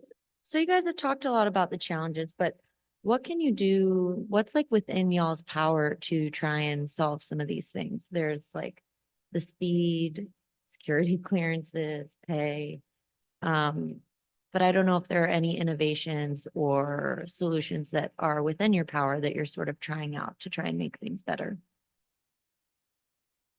So there's there's been a long standing direct hire authority for InfoSec positions. So direct hire authority kind of, for better or worse, streamline some of the processes associated with HR. So that's a thing that OPM has published, given a broad imperative about cybersecurity and in federal executive and civilian agencies.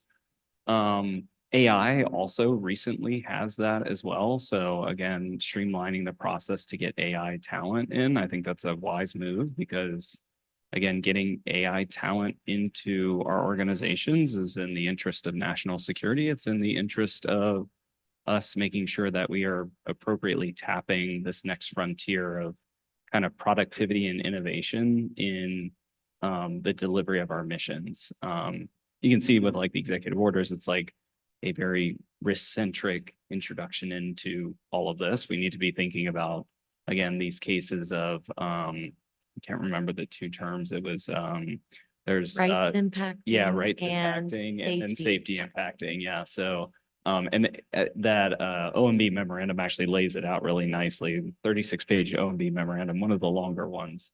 But I think appropriately speaks to, we really need to be careful about how we're applying AI in our mission spaces. So the other thing I would hit on is we've used several times the process called SMEQA. So it's subject matter expert quality assurance.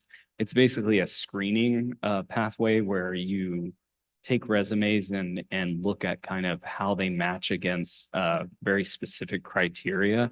We've really gotten high quality candidates out of that. And I can't recommend that approach enough, because every single person, it's, while it may have not quite worked out how we expected, every single candidate that came out on the other side of that process was incredibly strong. And it is kind of like the private sector, depending on how you construct it, it can be a lot like the private sector where you go through like multiple rounds of interviews. It can also be done independently through resume review of independent parties. But the bottom line is multiple people clear a given candidate and then they pass to the next stage. So those are been really powerful for us, but direct hire, and then kind of our subject matter expert QA have been highly effective in getting the right talent on the federal side. Kevin basically covered it. The only thing I'd probably add to that is the need for that direct hire authority and be able to bring those people on and take them through that interview process quickly is, I'll call ourselves out here. We've had like 3 candidates that were phenomenal. We want to bring them on board.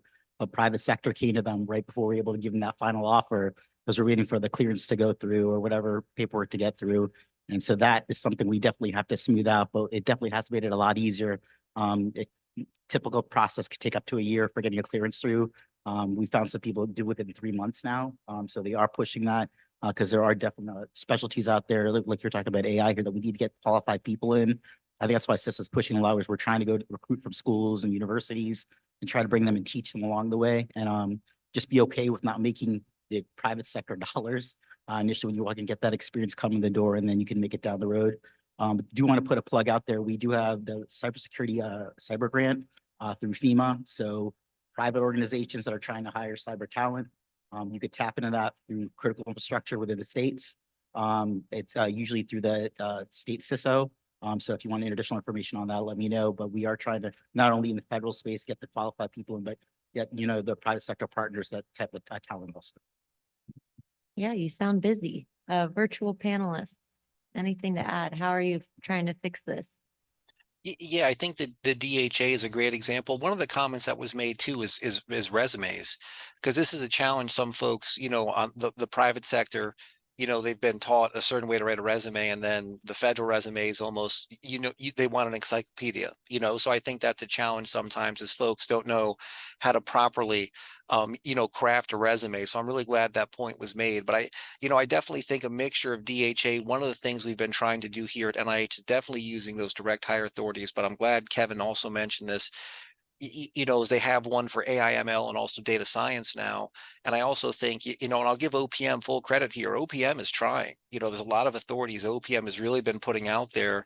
Sometimes those don't necessarily trickle down to the agency level, because that's the challenge that we've had at NIH, is that, you know, OPM will make things available, you know, such as DHA, such as recruitment bonuses, or, you know, the retention incentives, but then they don't necessarily get implemented at the agency level. So one of the things we've been trying to do is really just keep aware, you know, to make sure as OPM is giving new guidance, that we work with our administrative staff. And I'm fortunate, you know, where I work for my executive officer, so I have a direct line of communication to the folks responsible on the administrative side, just to make sure that they're aware of what's coming, because there's a lot of these authorities which are coming very fast. And in some cases, the time to trickle down is just very lengthy.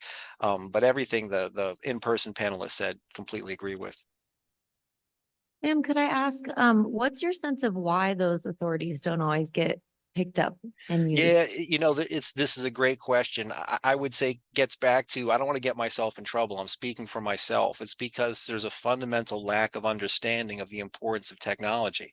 I think, I'll give you guys an example of this. When I had to argue with HR at NIH that my ISSO and the complexity of their job merited a GS-14, like that was a fight I had to have. And I was just baffled that I'm arguing with somebody like, well, we don't think an ISSO is above a 13 level of complexity. And I'm shocked by this statement. So I think sometimes there's just a gap in terms of what's important to us isn't necessarily important to them.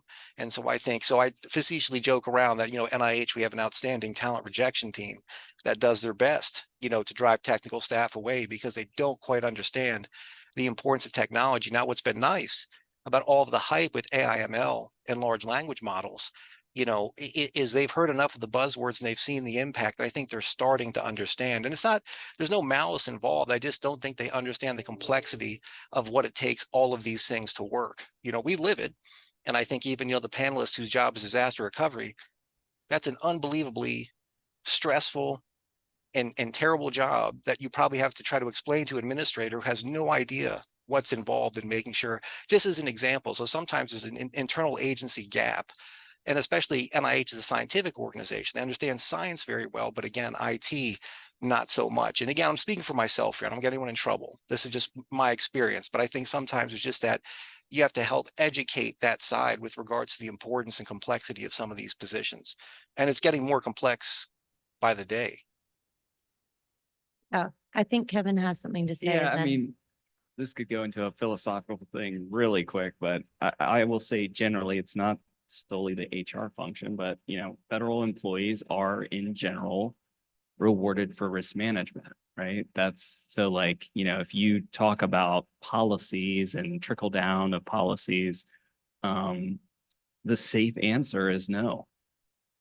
Right? Like the safe answer is the like more reductivist interpretation of whatever thing. And I think that that's a global thing in, federal agencies and kind of how government kind of is incentivized. And so there's not that kind of secondary thing, which is like, we need to look at risk management next to opportunity management and more importantly, the opportunity cost of not acting. Right. Like, and so like part of what I'm looking for and who I'm recruiting in the future is like people that can know that we have to manage risk, but also can say, what are we not doing by not choosing to act here? If that is who you are, come talk to me about joining the federal service, because Sam's point is really clear. Like, we may have wonderful authorities, support at the highest levels, but as that translates down, there's a really good article, if you've read Recoding America, about, the enterprise service bus and how it was interpreted somewhere along the way that every single kind of DoD system had to use an enterprise service bus. And it was because, enough people read the DoD enterprise architecture, which translated down to the services enterprise architecture, which translated down to the, whatever system you were building, that like somewhere along the way it said, oh, no, this isn't optional. This is required. You have to do this. And so it's that kind of telephone game that's played as things cascade that makes some of this more difficult. And that's, I think it's going to require individual civil servants to acknowledge all that complexity and then choose to manage the risk and also move towards a given opportunity. Yeah. Adrian, do you have anything to add here? Just really quick, the DHA has done wonders for us as well. It's definitely helped and facilitate the process. And a bit of a get off my lawn moment. From the time I took the Foreign Service Officer test through to my actual attendance of A100, it was a little over 18 months. And this is in 2007, that was considered acceptable. We were doing things by hand then and writing essays in blue books and all the things. 2024, that doesn't work. And so anecdotally, things have gotten better. Been on hiring panels, going through the resumes, doing the things, trying to make sure that we have the best candidates to fit the positions. We get very, very strong candidates, and we're constantly looking, as I'm sure we all are. But part of that is, and part of attracting that talent is streamlining the process and being more agile. I think about 2 or 3 years ago, somebody in our global talent management team must have cracked open a project management book and looked at agile and said, aha, and had a bit of a light bulb moment. So is it perfect? No. Is it a lot better than it could have been? Yeah, it is better. It is better. And that's recognizing that, it's a bit of a zero-sum game. We're trying to hire good candidates, as is everybody else. And so it's a race to the top rather than a race to the bottom. So. Yeah, I think if I'm picking up on something right, and you guys can feel free to tell me I'm wrong, but demand might not necessarily be the problem, as much as we talk about how government has some disadvantages in terms of pay. Is that something you're seeing? Like you get all these applicants for maybe 2 open jobs, and is there any push to sort of capitalize on all of those applicants for other open jobs and other parts of the agency or other agency, like now that you have all these applicants, like using them for all their work? I'll jump on that. So we did a hiring process for somebody to do some vulnerability analysis for us regionally. And we brought a lot of candidates in from the Scholarship for Service program and a couple other people. And we had a lot of great candidates. And actually one of those candidates, we didn't want to let her go. And now she is our law enforcement liaison with the FBI. So there are other ways to get in the door. It may not be exactly what you're looking to do from a job perspective. There was some sort of analytics work, whatever, but get in that door, learn the environment, learn the mission space. And then you could definitely find yourself in a position that you want to be in. And I kind of tie back to what Kevin said. It's not about, it shouldn't be an audit process, right? It's about building capabilities and mission, right? What are my capabilities to meet mission? And then how do we secure those capabilities? It's not about how to just say no. So I definitely want to put that out there. CIS has been pushing that hard too. It's, you know, we all want everybody to be secure too, but mission's important also.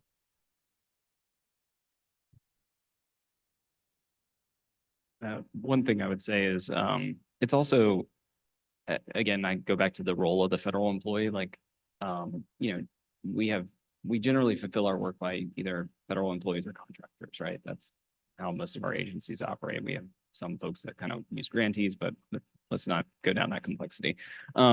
So like a lot of what we employ contractors to do are specific assignments and tasks, right? You have to define it in a contract to do these things. My view on federal employees is we're a lot of the folks that fill in the gaps, right? And we're, you know, if we were to write resumes that or position descriptions, probably the first bullet point would be other duties as assigned, because part of what we're supposed to be doing is stitching together defined tasks to ultimately deliver an outcome. And that's hard to select for sometimes in resume reviews. And, you know, I think the interview is really key on that. You can have someone that's highly qualified, but if they can't think outside of the box and say like, okay, like, what if you don't know how to answer this question? What do you do next?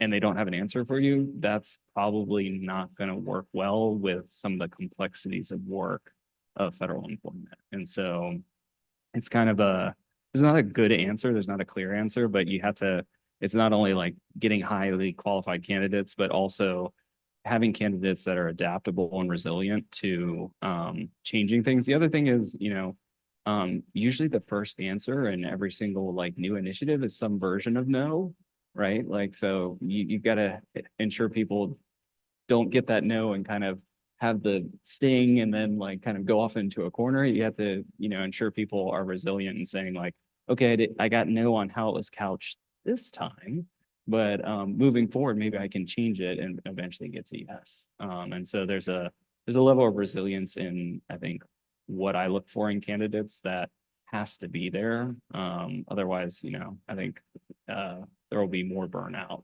So. Fair enough. Virtual friends, I don't want to leave you out if you have anything to say. No, great point by Kevin. I think it's and this gets back to agree completely what he mentioned prior about the risk management and the safer position is to say no. So you definitely have to learn to navigate that and not let that deter you to try to get things done.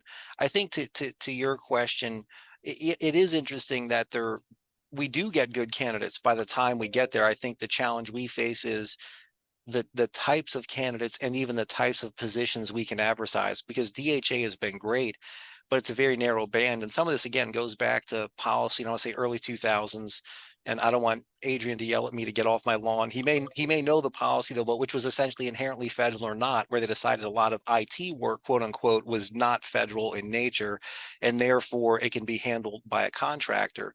So by the time we fight the battles after being told many times, to Kevin's point, you know, when we finally get a position advertised, we find good candidates. And I think just the nature, you know, even when we call this information technology, I think, again, the time, you know, I'm not quite telling people to get off my lawn, but I'm a gray beard at this point. At least maybe it's dark in this room. You can't see the gray, thankfully, but I will say technology is an integral part of everything we do at this point. And so, you know, this whole argument that somehow IT positions don't necessarily have to be inherently federal is just archaic in the past. And so I think one of the challenges, or something that we could overcome, is how we can actually get that DHA or the approval of more technology centric positions. You know, I'm super happy that we did cybersecurity, because again, it's also knowing how to use the system. In many cases, I'll do what, you know, I would call PD island hopping. So if I bring someone in an InfoSec position, because in many cases you need InfoSec regardless of what you're doing, right? From service desk to infrastructure, you name it.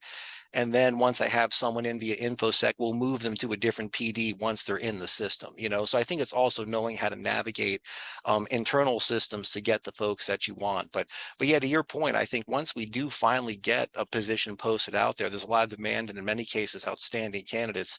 Question comes down to, we need a lot more of those, but also can we get them fast enough? Fair enough. Adrian.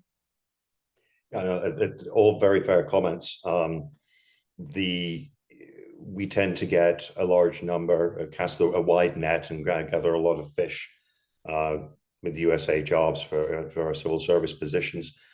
And again, we have different hiring methodologies as well. So for the Foreign Service, for our diplomatic technology officers, they go through USA jobs with a different hiring mechanism that's used. And I had a point, it'll come to me.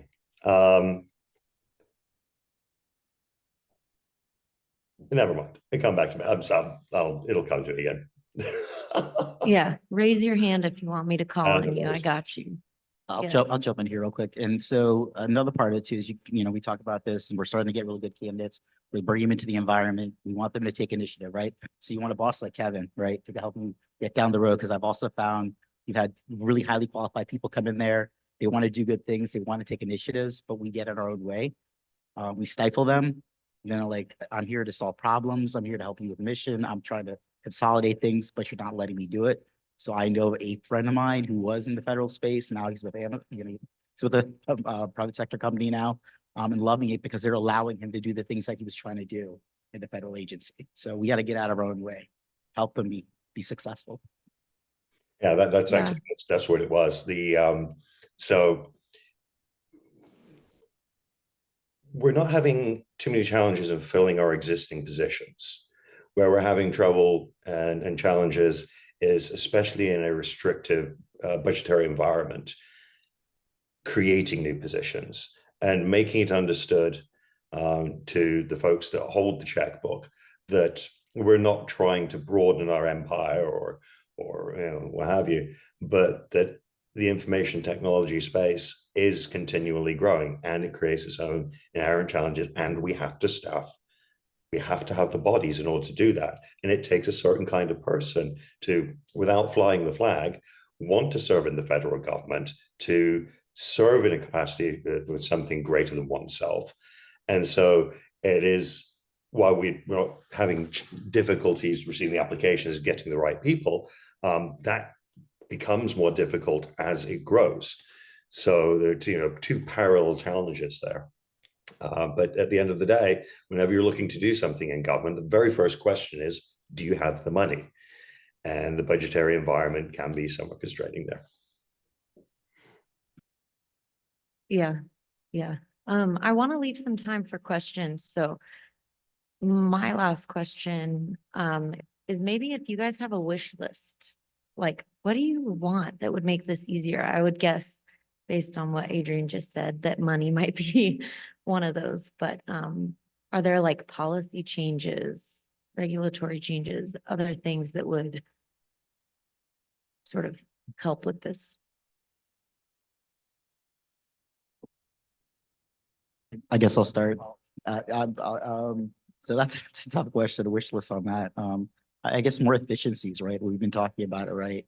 Not stepping on our own feet, getting through that direct hire process. You know, I still see there should be rigor around resume review and interviewing people too, but there's probably more efficient ways of doing that. Yeah, okay, that's a tough one. Let's see if I could have it. I guess the pay, right? So, I mean, DHS has started out with the cyber incentive pay program, which is great. It's 25% above what your GS salary is. You have to maintain a certain level of certifications and things like that. So there's requirements that go behind that to get that pay, but that definitely has helped us get a lot of people on board. A lot of people still took a pay cut to come to us. But we found that people wanted to come to be a part of that because the flip side to the pension is people are finding you can go to the private sector and make way more and still fund your 401k at the same level as the pension too. So we got to stay competitive with the private sector. like one of the things, be more competitive. And have you guys been seeing a lot of success with your, that, Cyber, Hey, that's a bit, absolutely. the cyber I mean, talent got me. management I mean, system? We've pulled quite a few people on. What happens is it starts those conversations with the highly technical folk out there. Hey, what are you doing right now? You know, Cisco's hiring. Like, oh, really? I would love, you know, Homeland Security like to go. And I don't know, man. I'm private sector. I don't think I can make that money. And then by being able to say we have cyber incentive pay, they jump on board with that. They're like, okay, that sounds, I can manage that. That sounds about right. So it definitely has helped. And I think if it can go across the board to all of the federal agencies, they allow that hiring authority across the board to have that cyber incentive pay, I think it would absolutely help us out. Maybe that's a wish list item. Anyone else have anything to add? I'm not going to hold this up as the torchbearer for the look what perfect looks like by any stretch of the imagination, but we do have special incentive pay for IT professionals, and that's obviously a fantastic recruiting and retention tool. Does it get you to the private sector pay level? No. Does it help ease the pain a little bit? Yeah, absolutely. Of course it does.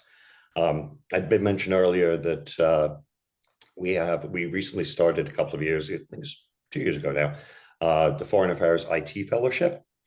And that's a pathway to the Foreign Service for the future diplomatic technology officers. It includes fellowships for undergraduate or graduate degrees, 2 internships, 1 domestic and 1 overseas, and then a commitment to the department afterwards. And we've had some really, really good candidates come through. I've mentored quite a few of them in the past year in my time here at IRM. So that's another approach that we're using, trying to branch out from standardized recruiting methods and say, hey, this is a fellowship. We've been doing fellowships for a number of years in the generalist ranks. The Wrangell Fellowship is a good example of that. So branching it out to our to our DS diplomatic security colleagues and to the IT community as well. So wish list. If we could trim the process, that would be fantastic. I am not an HR guy. It's not my area of expertise, so I would defer to them as to how the methodology for doing that.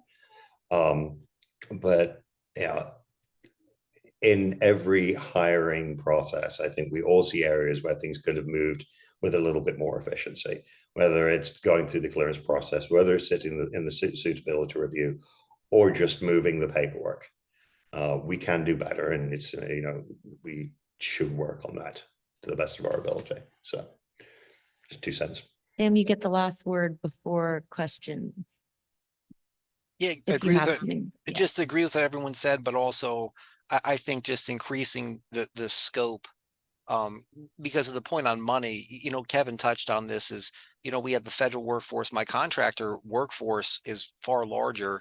And if I could convert some of those dollars into actual federal positions, I would save money and build federal expertise. So I definitely think having, you know, all the efficiencies folks talked about. The one I will comment on this talks about different agencies using those incentives or not. So my ISSO now joined me from state prior, where they had that cybersecurity bonus, and he no longer has it here because NIH doesn't support it. So it's a real challenge. Luckily, he stuck around because he believes in the mission, and that shows the dedication folks have, that he was willing to put, you know, 25% on the table. But I think this also just one of the wish list items would be for agencies to utilize the incentives that are out there, you know, to retain the talent. I lied. Kevin gets to say something, then we'll go to questions. Yeah, I mean, I think you asked for a wish list, right? And like, for me, like, I think we'll always be running behind on the private sector, right? That's going to be inevitable. Like, my wish list would be making sure that candidates have that sense of, I think it's 2 things for me. It's that sense of like adaptability and kind of hope about federal service, right? Like, you have to believe in like it's complex, and like there's a lot of rules and there's a lot of complexity like built into everything we do. Like, you know, I used to say like federal IT is like running a marathon. It's like you got to do all the IT stuff, and then you got to do all the regulations on top of it. And the IT stuff's hard in and of itself. But, and then the other thing I would say is like candidates with a sense of responsibility, right? Like, you can go into a federal job and kind of be tucked away into a corner and not make any change, right? And like, you know, we can have a different conversation about performance management and federal service. We'll leave that for another day. but making sure that people are hired in with an intrinsic sense of responsibility. This is, you know, the mission that I care about. It's my responsibility to make change here. You have to have that because again, there's going to be days that are hard. There's going to be days when you look at someone else's job offer and say, man, that person makes a lot more money than I am. And having that sense of intrinsic motivation that like, I'm here because I care about what I'm doing. And that's what motivates me. Yeah. We have some time for questions. I could go all day, but How about, No I'll ask the first one. Does anybody else? I remember the White House a few years ago had a program for cyber training and all the agencies did this and there was like 50 of them and it was great publicity. It worked out fantastic. Right up to the point where they wanted to place them in jobs and they didn't qualify. They didn't have a computer science degree but they were doing cyber. They wanted to do cyber. They're already in the federal workforce. How do we get over some of these classifications? Like I have to have a computer science degree to do cyber. So I'll jump on this for a little bit. I think it's about attaining new skills, right? So if there is a free version of a analytics tool or operational tool or ICS, any tools out there, right? And you're that new professional, download that, get to know it, set up a Splunk instance, like get yourself involved, set up your own private environment of it, get to know the tools and capabilities and how it works. And then so when you come in for that interview, you may not have that computer science degree, but you have the skill set to say, I can come in, work on day one. I can operationally supportive of you. So I highly recommend that. Attend these conferences, work with these vendors. They have a lot of tools and trainings out there. I can tons out there. And then again, afterwards, if you want to chat with me, there's multiple sites through CISA that has lots of training. If you're tied to the federal workforce, some of that's free. Some of it may cost money if you're not tied to the federal workspace. But there's a lot of opportunity to get trained. And that's what I would say is you don't have to have that, but get those skill sets, if you want a certain job or a certain role, then get that experience around that, find ways to get it, come chat with us, see if we can find a way to get you that experience that you need.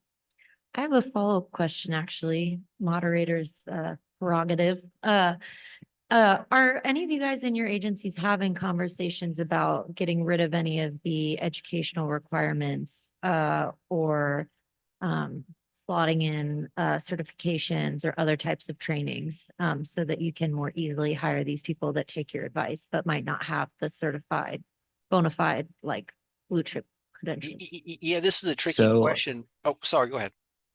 Go ahead. Go No, for it. I know, I was gonna say because, and I think it ties to some of these requirements come to the position description itself and how it's classified, and then the different criteria you have to have, be it a degree or you need X hours of math, you need X hours of physics. And I think those are challenging in some cases. I don't want to say to get rid of, but to bypass. I think everything that was said with regards to the training that's available now, I think this is a legacy of how technology used to be taught and also the federal hiring process. And I think not representative, potentially, and I'll share this, because I ran this experience where I had an individual with a high school degree who's the best developer I've ever worked with in my life. And he would not qualify for a 2210 because of certain requirements that they had to have with regards to educational background. So I think it can be fixed if you're willing to go through the process to grade a PD, a position description, and then have the associated prerequisites, because instead what they use are HR cards that have some of those already predetermined where you may need a degree or may need certain classes. So if you're willing to do the work and actually have, again, HR that will work with you on this. And I will say I've picked on NIH HR. Let me give them credit here. They have worked me on this to tailor a PD that people can actually fit that would be a little bit non-traditional, but again, it takes work, for you to do that. If you guys have anything, if not, we have one more question. So not to add another facet to an already complex process, but I know we covered a lot of the challenges of how do you attract that talent? How do you create the right descriptions, all those different elements. But another piece that also tends to get not brought up as often is how do you even keep a candidate warm through the process? Because you're going to put in an application, you're going to wait months before you hear back. Throughout the process, you're interviewing with people, you don't even know who your hiring manager is going to be. So you're just getting dropped right into it once you are hired. So there's this kind of, feedback loop where it's like, it's not this relaxing gondola ride. It's like this really kind of complex process that you got to go through. And so just curious to know any thoughts on how you guys try to, either facilitate or streamline some of those, keep it a little bit warm, especially when you have candidates that have value to add to the organization. Yeah, you're right. It's not a gondola ride. It's kind of a painful process. I mean, it really is. It goes back to hiring managers, and I think that to the other point about like getting candidates in, like connect directly with hiring managers as well. Like for people that are interested in this, again, like a good federal hiring manager knows all the talent flexibilities, knows how to use them effectively. And it's incumbent upon a person to keep that person warm, right? And engaged. I would like, in my vision for that would be like agencies actually like giving people a portal that like makes them interested in the mission, like, kind of breadcrumbs. Like salespeople do this all the time, right? Like this is a solved problem, right? Like if you have a long sales pipeline, right? Like let's say it takes 6 months for you to close a deal, you keep them engaged in the process, right? You keep the information in front of them. Like, why aren't we doing that with our candidates? If we really care about talent, like give them like a little snippet about like, CISA was founded in this year and like, we have these authorities and here's our budget and like we do all this cool stuff and here's a case study about like what we do. Like we can do that at HHS, we can do that at CISA, State Department. We should be doing that as that candidate's going through that process. Otherwise it's like you just talk to the security people, you talk to the badging people, you talk to the, we need to take some sense of ownership over our agency presence in talent sourcing. So yeah, no, I agree. Any final thoughts? We have time if someone, yeah. I mean, I agree with that, right? We should be better about that. So again, it comes back to that hiring manager, right? So that could be something, I'm not saying don't come to federal space, but if they're not being engaged with you, they're not plugging you back in, that means you don't want to go there, I'm thinking. Because my work process, my hiring process is was great. They were checking with me on a weekly basis. But what I also did was I was checking in too. Don't be scared of being annoying or whatever. They want you to check. They want to see that you're interested in the position. Check in with them. What's going on here? Where's this position at? Listen, I'm interviewing with 3 other people. Just want to let you know that this is where I'm in the process. And I'm telling you, if they want you, they're going to panic and make things happen for you. All right. Well, I personally am very hungry, so I want to go eat lunch. And I think we've dug into a lot. I know I could moderate about this topic all day, but unfortunately the timer underneath this podium is blinking red at me. So I know that we're out of time, but thank you guys so much. Thank you. Thanks much. Thank you. Great panel. We actually have there's an ATARC working group for that. It's about the future workforce. So please let us know if you're interested in that one. That was a great panel. I'm going to take the next, 30 minutes of your time? No, I'm just kidding. Thank you all for coming. I really appreciate all our partners. Great work. We can't do this without you. Fantastic. Like to thank my staff and all the support that we have, our Carousel friends. And I'd like to thank you. I mean, this is, I know it's a long haul here and you stuck it all the way through. So I really appreciate it, but that'll close the conference. Let us know if you have any things we can do better. We've got a whole list already of things we're going to try to improve. Hope you got a lot out of this and we'll see you next year. Thank you.